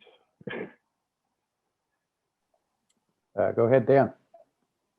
Yeah, so Jim, I don't pretend to have the expertise that you do, but I would opt for reversing the percentages that you have, and to get a little more safety, I guess. I think I think all of us look around in this day and age and say, wow, things just keep on going up. But I think with these being essentially funds that have come in through, basically they're people's tax dollars that are coming in. Let me just throw that out. Reverse the approximate percentages that you're putting into the safe money and the fund money. Instead of, you see what I'm saying there. That would make me feel better about this. Yep, because right now it is essentially 60-40 in stocks versus fixed income. Which, we can discuss the allocation and, see what people are comfortable with. I think at this point, we're just introducing the idea, and, nothing set in concrete. This is an example. Thanks. Jeremy, go ahead. Yeah, I had the same question. What is the purpose of the fund? If it's to preserve the principal, or if it's to generate income, the same thing, maybe too much in equity versus not. If you lose 30% of the fund for 5 or 10 years, is that okay? Or what is the mission of the fund? Yep. And and again, I viewed the 60-40. Again, these are long-term funds that we don't expect to necessarily need to tap. So that factors into what your risk appetite is. At the same time, whether it's 60-40, 40-60, 50-50, I mean, that we can discuss and see what we're comfortable with. I think, part of the idea is that the finance committee would act as an investment committee and meet on a quarterly basis to see what's going on. Additionally, if anybody gets concerned at any point in time because of market fluctuations, whatever, they can call and we can, try to make decisions. What I think we really, really want to avoid is having the investment, having this committee, you want this committee to do very little, just basically watch things. You don't want to try to time markets or, do anything like that. I think, for quite a while, I actually, with these organizations I work with, I've been kind of light on the fixed income, partially because, actually having a significant investment in any longer term bonds has actually, it's kind of, when you have a very low interest rate environment, then that's actually somewhat risky if you're in longer dated bonds. So. Thanks for that. Mark, go ahead. Mark Clough first, and then Mark Schauber second. Sorry. I certainly appreciate the thinking, but if this truly is an operating reserve account and we shouldn't be building endowments in our organization, I guess I'm kind of with Jim and Jeremy. I think we need to be very conservative. If we lose money because of inflation, I mean, it's just there for a reserve. It's an emergency fund. That's just my feelings. I think this is too aggressive. Thanks for that. Mark Schauber? I was just going to point out something that Kim had mentioned when we were talking about this in committee, which is that we've gone through this pandemic, which was about as bad as things can get without having to touch this reserve. So there's some stability in knowing that there's a good chance we're not going to need it if there's a recession next year. That just another piece for people to think about.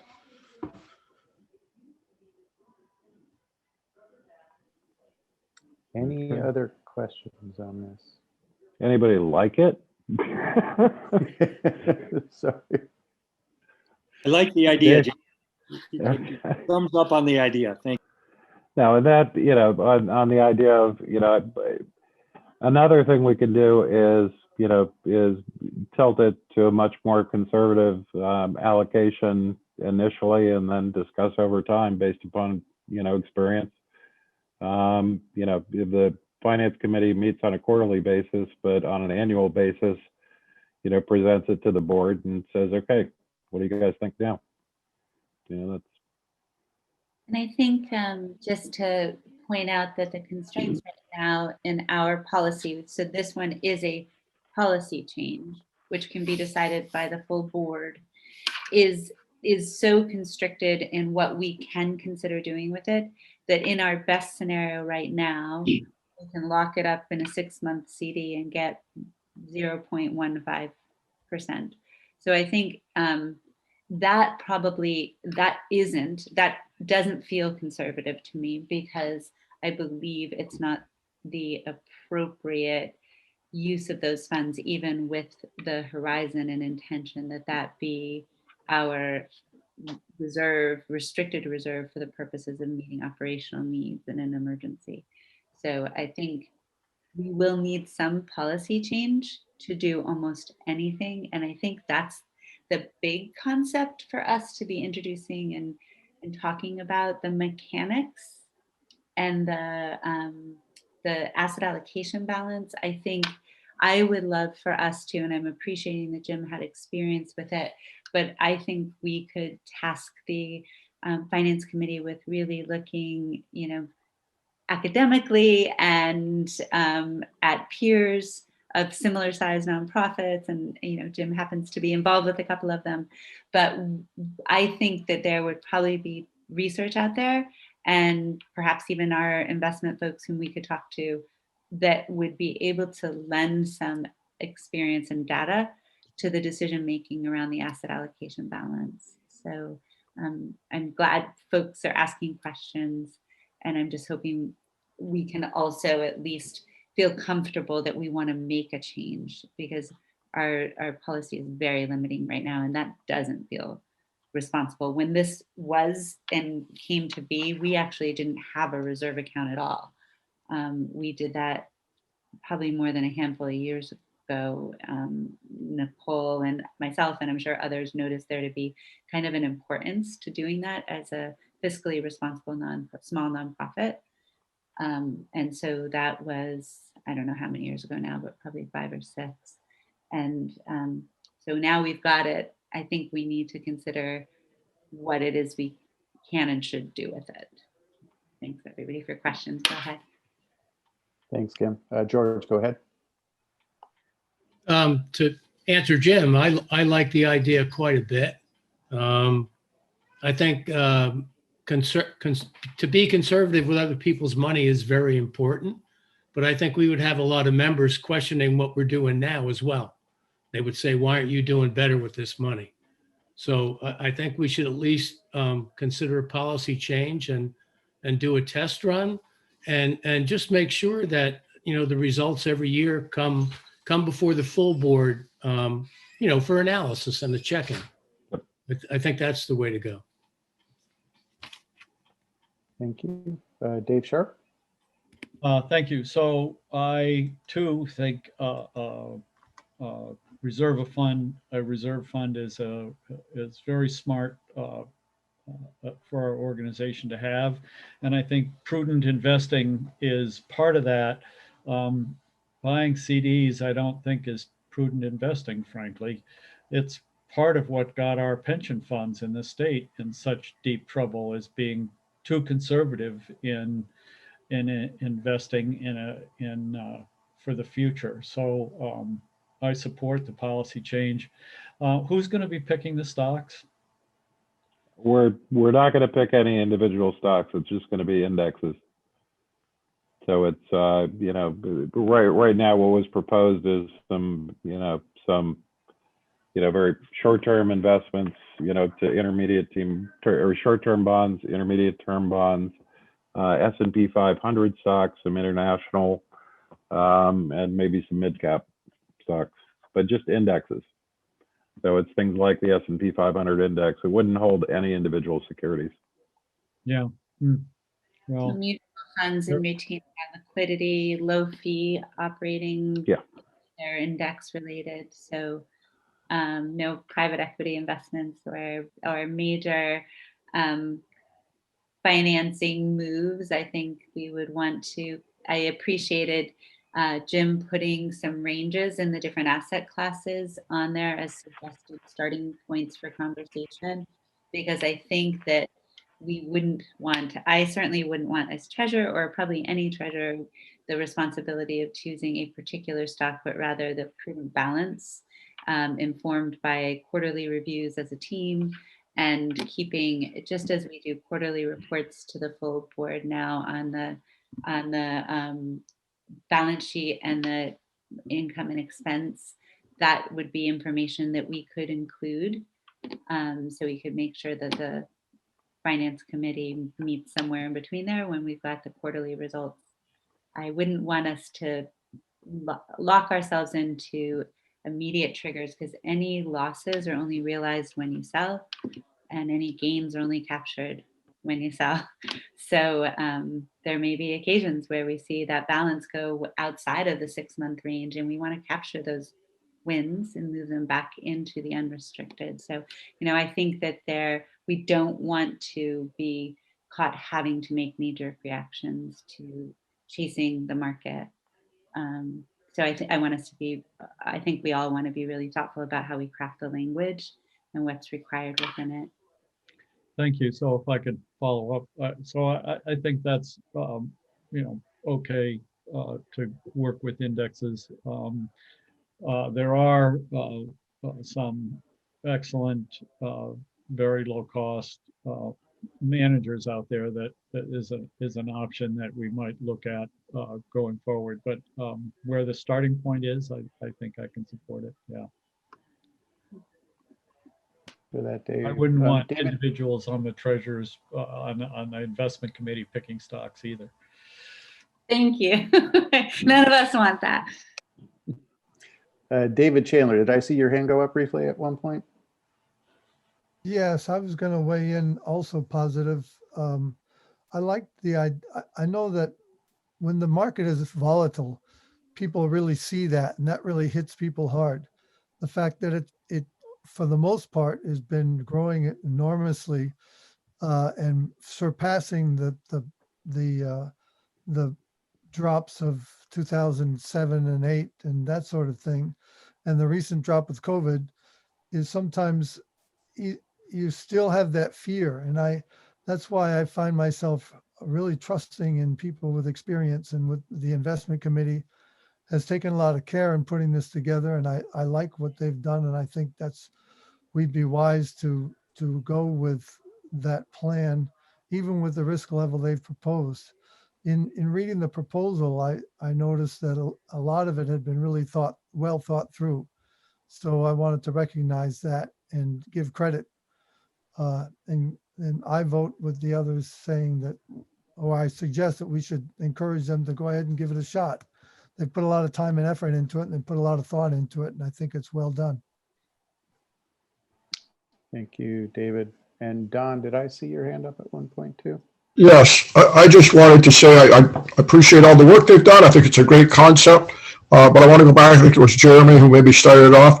Because you do have the flexibility after a quarter or a year, whatever, if you want to change the ratios. But I would tend to err on the conservative side in the beginning to make sure that we feel comfortable. And as we can become more familiar and see what's happening, maybe increase our risk. But that's where I'm at.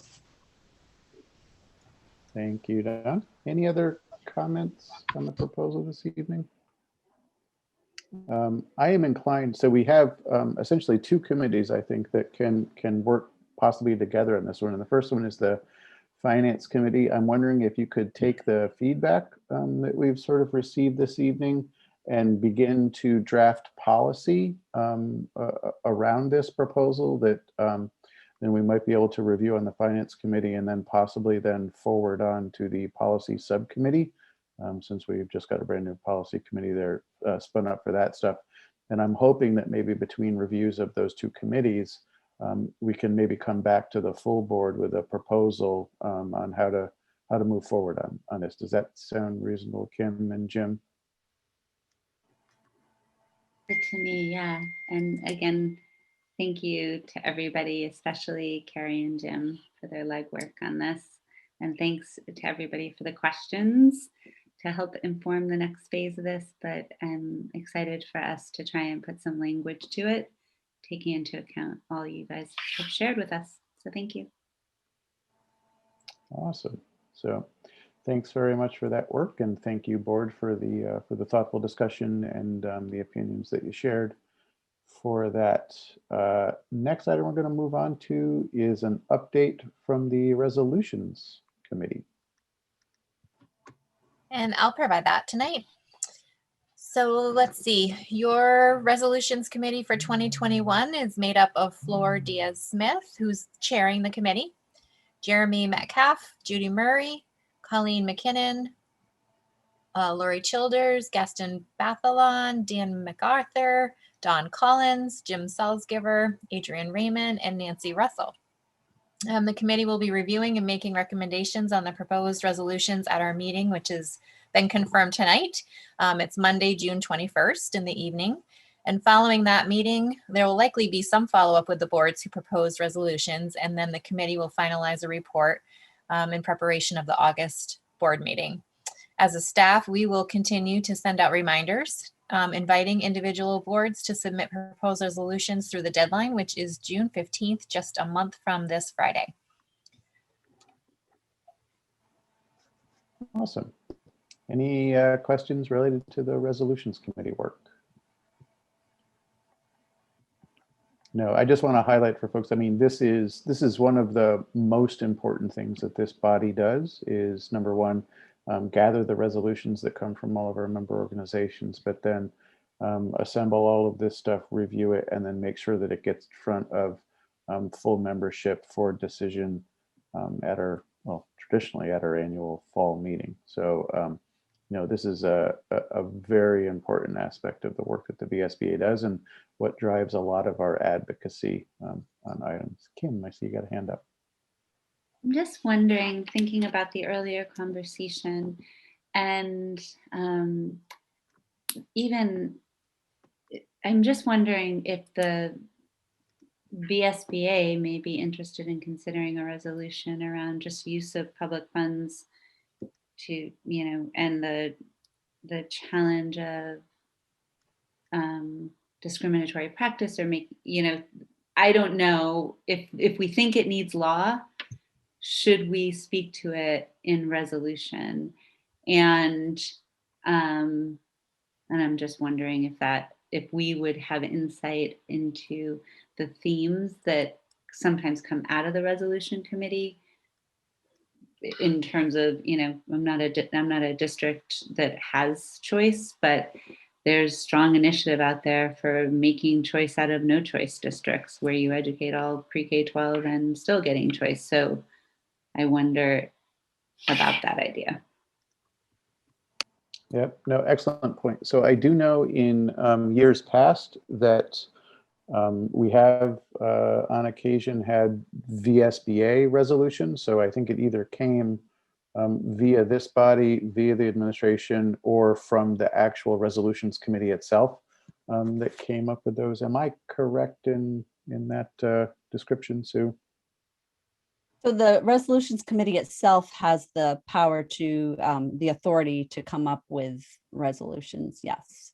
And I would encourage people to look at our current resolutions when you're thinking about that. I just took a quick look, and there's Roman numeral 2D is about use of public funds, and also Roman numeral 2L is about independent school funding, and that one is pretty long, and it covers some of the things that Kim was just talking about.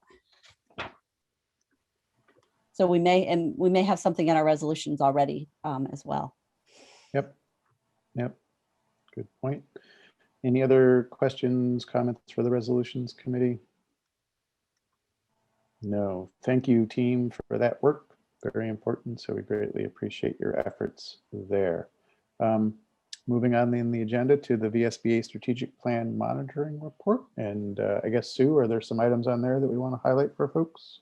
Sure, I'll just generally highlight some things that I know are on there to let you know that there is a lot of training going on in the month of May. We, with the Vermont Superintendents Association, host the joint training for superintendent and board chairs. And Susan Holson worked very hard with Chelsea Myers of the VSA to organize that. Some of you may be board chairs and maybe you've participated in it. There are 4 sessions planned. 3 are already done, and the last one is next Monday.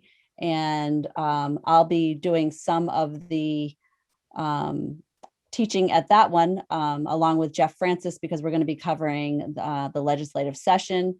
And then they're also going to be hearing from Joe McNeil and Chris Leopold regarding collective bargaining. So that will be a great session. And in addition to that, we've been in the middle of School Board U, the first year journey. This is an orientation for new board members, which is a 2-part virtual workshop in May. And the first part 1 was last night. And Sandra and I were on for the beginning, talking a little bit about what the VSBA does. But it was really mainly led by Susan, who took the participants through a case study. And it seemed like it was a really well received and a very lively, enthusiastic group of new school board members, which is what we love to see. So, and in addition to that, Susan and I are working on a individual training for a board that will be next week. So we have a lot of training going on in May.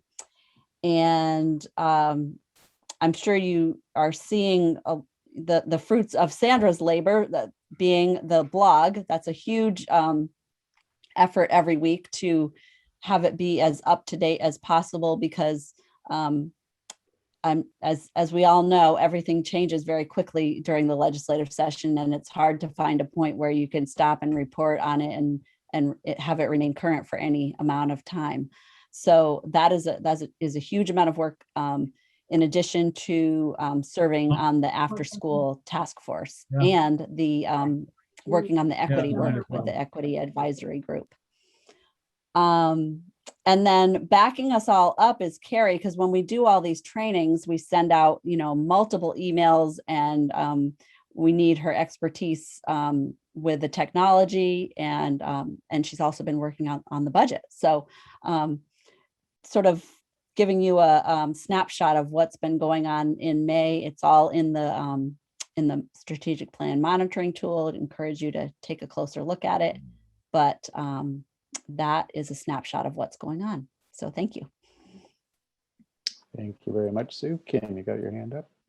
Yeah, I'm sure I can ask this offline, but we have new board members that just came on in the end of April, and we're not available to start that new board member because we don't vote until April. So I was just wondering if those sessions are recorded, if they can be subsequently enrolled, and we can talk about that offline, but I don't know if others have similar situations where they've got new employees. Actually, the first essentials was last night. We scheduled it later so that the late elections would be covered. Yep, we have a few other things going on. But the short answer, Kim, is yes, we recorded last night's session, and anybody who is registered for the second session, which is May 25th, certainly can have access to that first session. It was very collaborative with a lot of participation engagement. So I don't know quite what the value, it won't be full value, but they can certainly have access to that video. Awesome, thank you. I'll reach out again. We have another opening to appoint, so we will have effectively 3 new people with less than 3 weeks experience. So and that's a good reminder too. Anybody who's serving on a board where you had a lot of turnover, and some of them were huge this past election cycle, we're also available to come and work with your board directly on the basic 101 stuff. I'm happy to do that at any point. And it's I think it's also a good reminder to get the veteran board members on the same page with your newbies. So it's a good opportunity for that. Thanks for that. Colleen, go ahead. Yes, thank you. Sandra, I was wondering if you could just give us a snapshot of what's going on with the task force for the after school, universal access. Just give us a little bit about where you see that direction going. I know in our local board, that continues to be a topic of conversation, particularly when we're thinking about equity issues and making sure that all students have access to programs. So if you don't mind. Yeah, absolutely. We've had 7 meetings and we are at a point where the draft report is as final as it will be. There's been a lot of advocacy around equity, especially for children with disabilities and access. If it's truly universal, then every child needs to be able to access every program. So there's been quite a bit of advocacy from many associations on that piece. The report, I believe the next step is for the task force committees to get the final report to either sign on or don't sign on, and then it will be issued to the General Assembly. Thank you. Sure. Any other questions for the strategic plan monitoring report? Seeing none. A huge thank you once again to staff for all that you do. Once again, we're looking at another incredible month of accomplishment. So thank you very much to all of you for all of that you do. I'm going to move on then to the consent agenda, which consists of the April minutes. And so I will look for a motion. I'll make a motion to approve the consent agenda. Motion by Jim Salzgiver, seconded by Mark Schauber. Any discussion of the minutes from the April meeting? Seeing none, then all those in favor, please raise your hand so I can see them. We'll get a tally that way. Okay, looks good for the people that I can see. Ah, there's Gaston. He finally popped in. Awesome. Thank you. All right, so that is approved. Moving on to new business, I actually, surprisingly tonight, I do have actually 4 items of new business for folks. I'm going to start off briefly by just turning it over to Mark Schauber, who has been doing some work with the coalition and has a little update for VSBA board members with that one as well. So the Coalition for Vermont Student Equity has incorporated as a 501c4 organization. And I think one of the announcement that I'm here to make is that I was asked and have accepted the job as executive director for the organization. So we're moving along. Thank you for sharing that, Mark. And just actually clarification for myself, because I'm not sure that I actually asked you this question. Is this a paid position or are you volunteering your efforts at this point? I am hired at a 0 salary. Okay. So thank you for sharing that. I just thought it was important for VSBA board members to be aware of the situation so that you're all in the loop. Any questions for Mark on that or any of the work that the coalition is doing at this point? Okay, not seeing any. Thank you, Mark. Neil, maybe I could just say, just chip in to thank you to Mark for accepting that position and for all the work that he's done on the behalf of equity for students around the state. So thank you, Mark. I think I saw Flora's hand. Neil, I'm sorry if I didn't before. Yeah. Oh, I'm sorry. Did I miss it? No, that's Go okay. ahead. So, Mark, just a quick question. So, it's a non-paid position you just described. How does this change organization? What was the need to become a 501? I'm just curious about how do you guys arrive at that? Our primary work right now is lobbying the legislature to our preferred bill was H54, but to get S13 through to the governor's desk. So we have to pay the lobbyists. So we're taking donations from our member boards.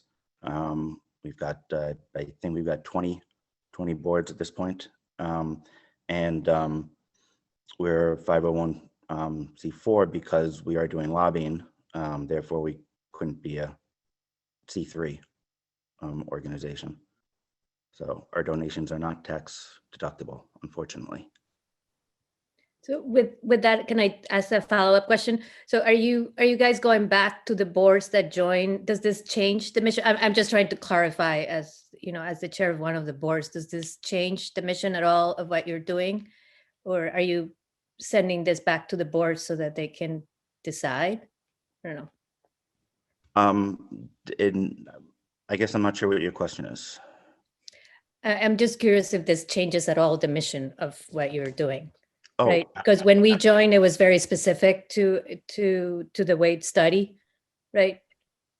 That was what we were signing up for. Yep, and that is what we are working on now.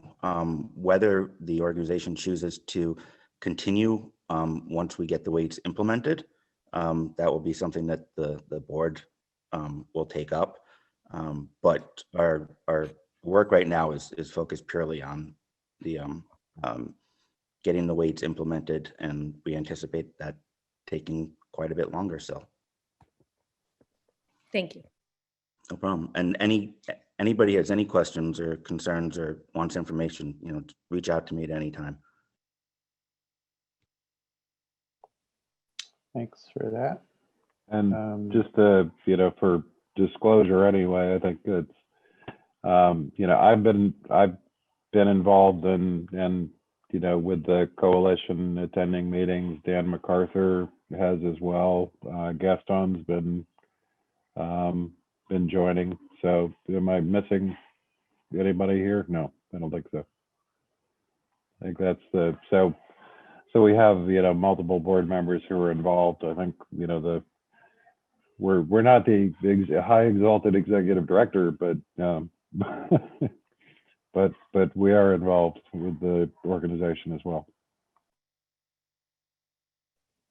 Thanks for sharing that, Jim. Any other questions?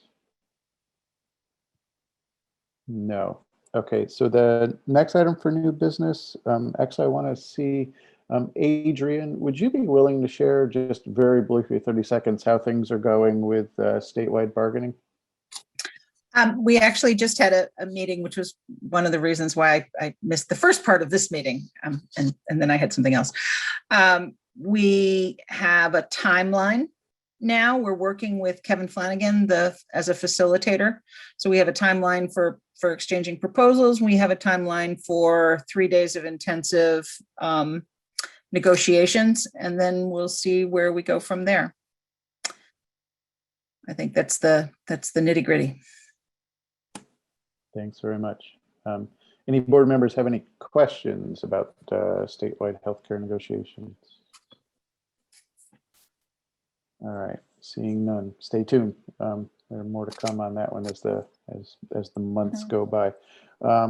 Third thing is, I'll just let board members know, expect shortly from me, it is executive director evaluation time.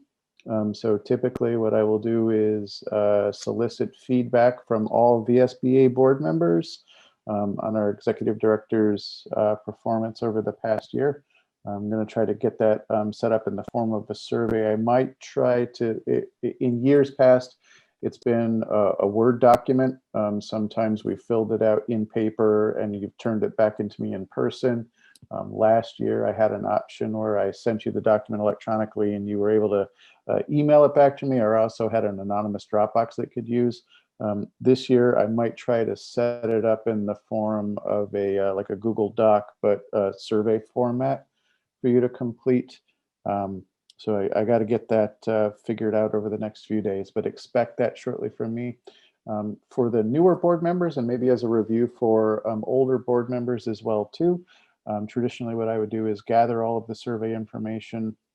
I will draft the evaluation and then share it with all of you in draft format to get your approval and any changes before then sitting down and then reviewing the document and the evaluation with Sue. I anticipate doing that. We'll have to have it done by the end of June because we also will be working on Sue's next contract as well too. So between now and the end of June, you can expect all of that activity coming your way. So stay tuned.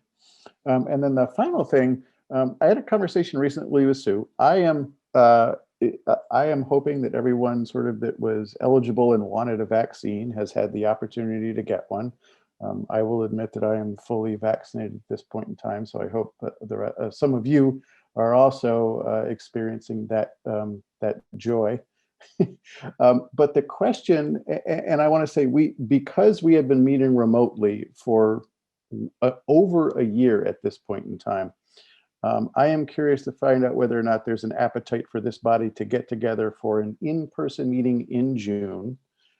It was not my intention to include business in that meeting, but just as an opportunity for us to get together to see one another face to face, maybe have a little bit of food, maybe a little bit of drink, and just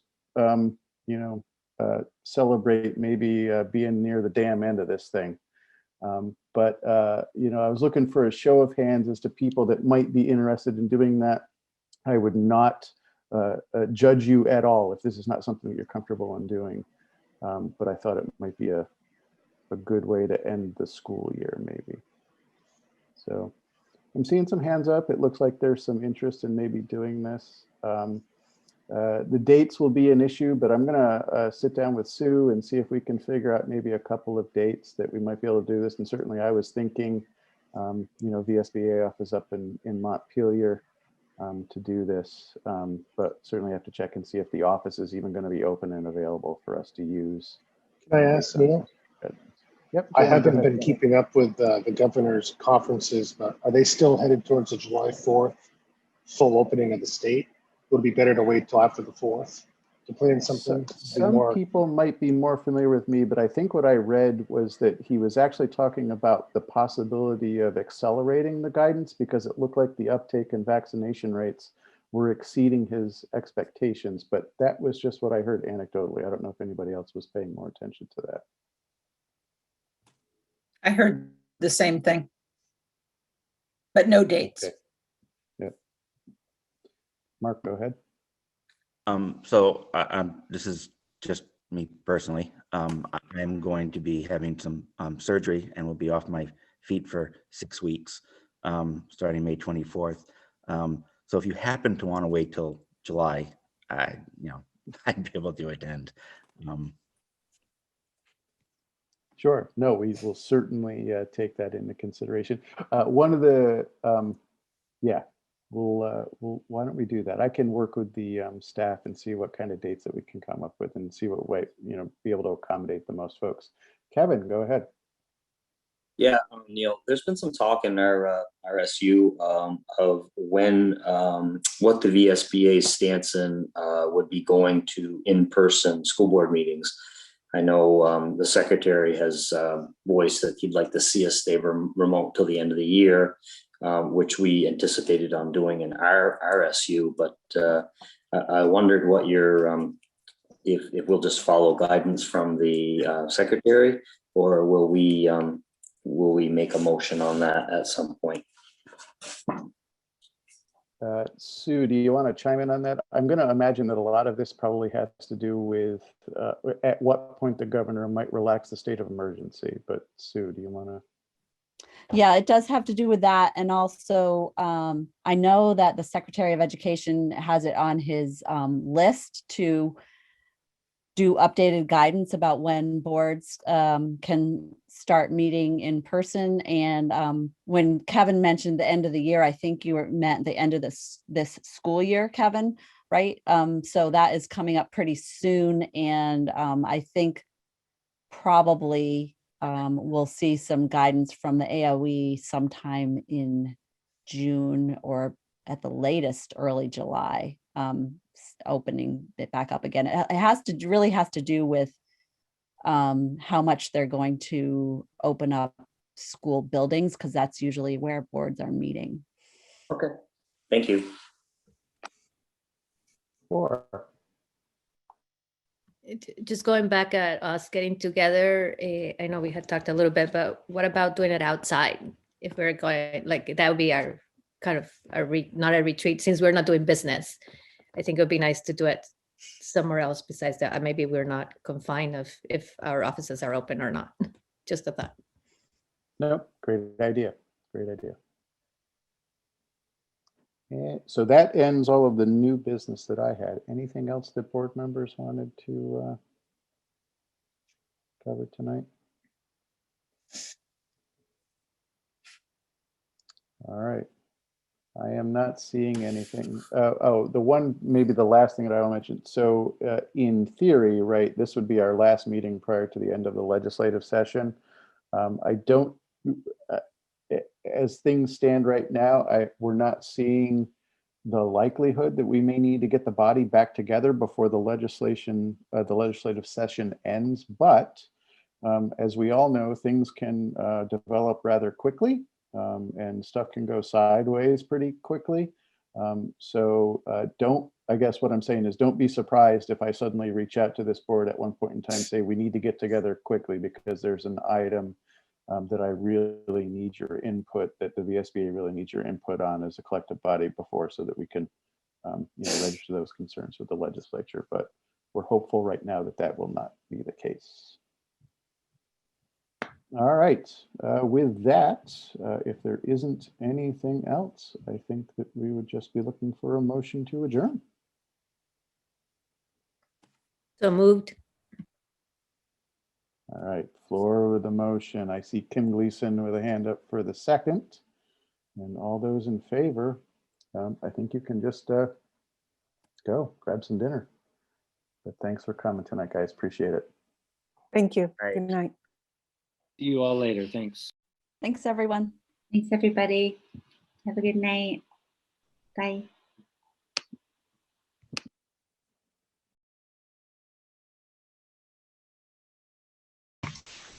Good night, Dan.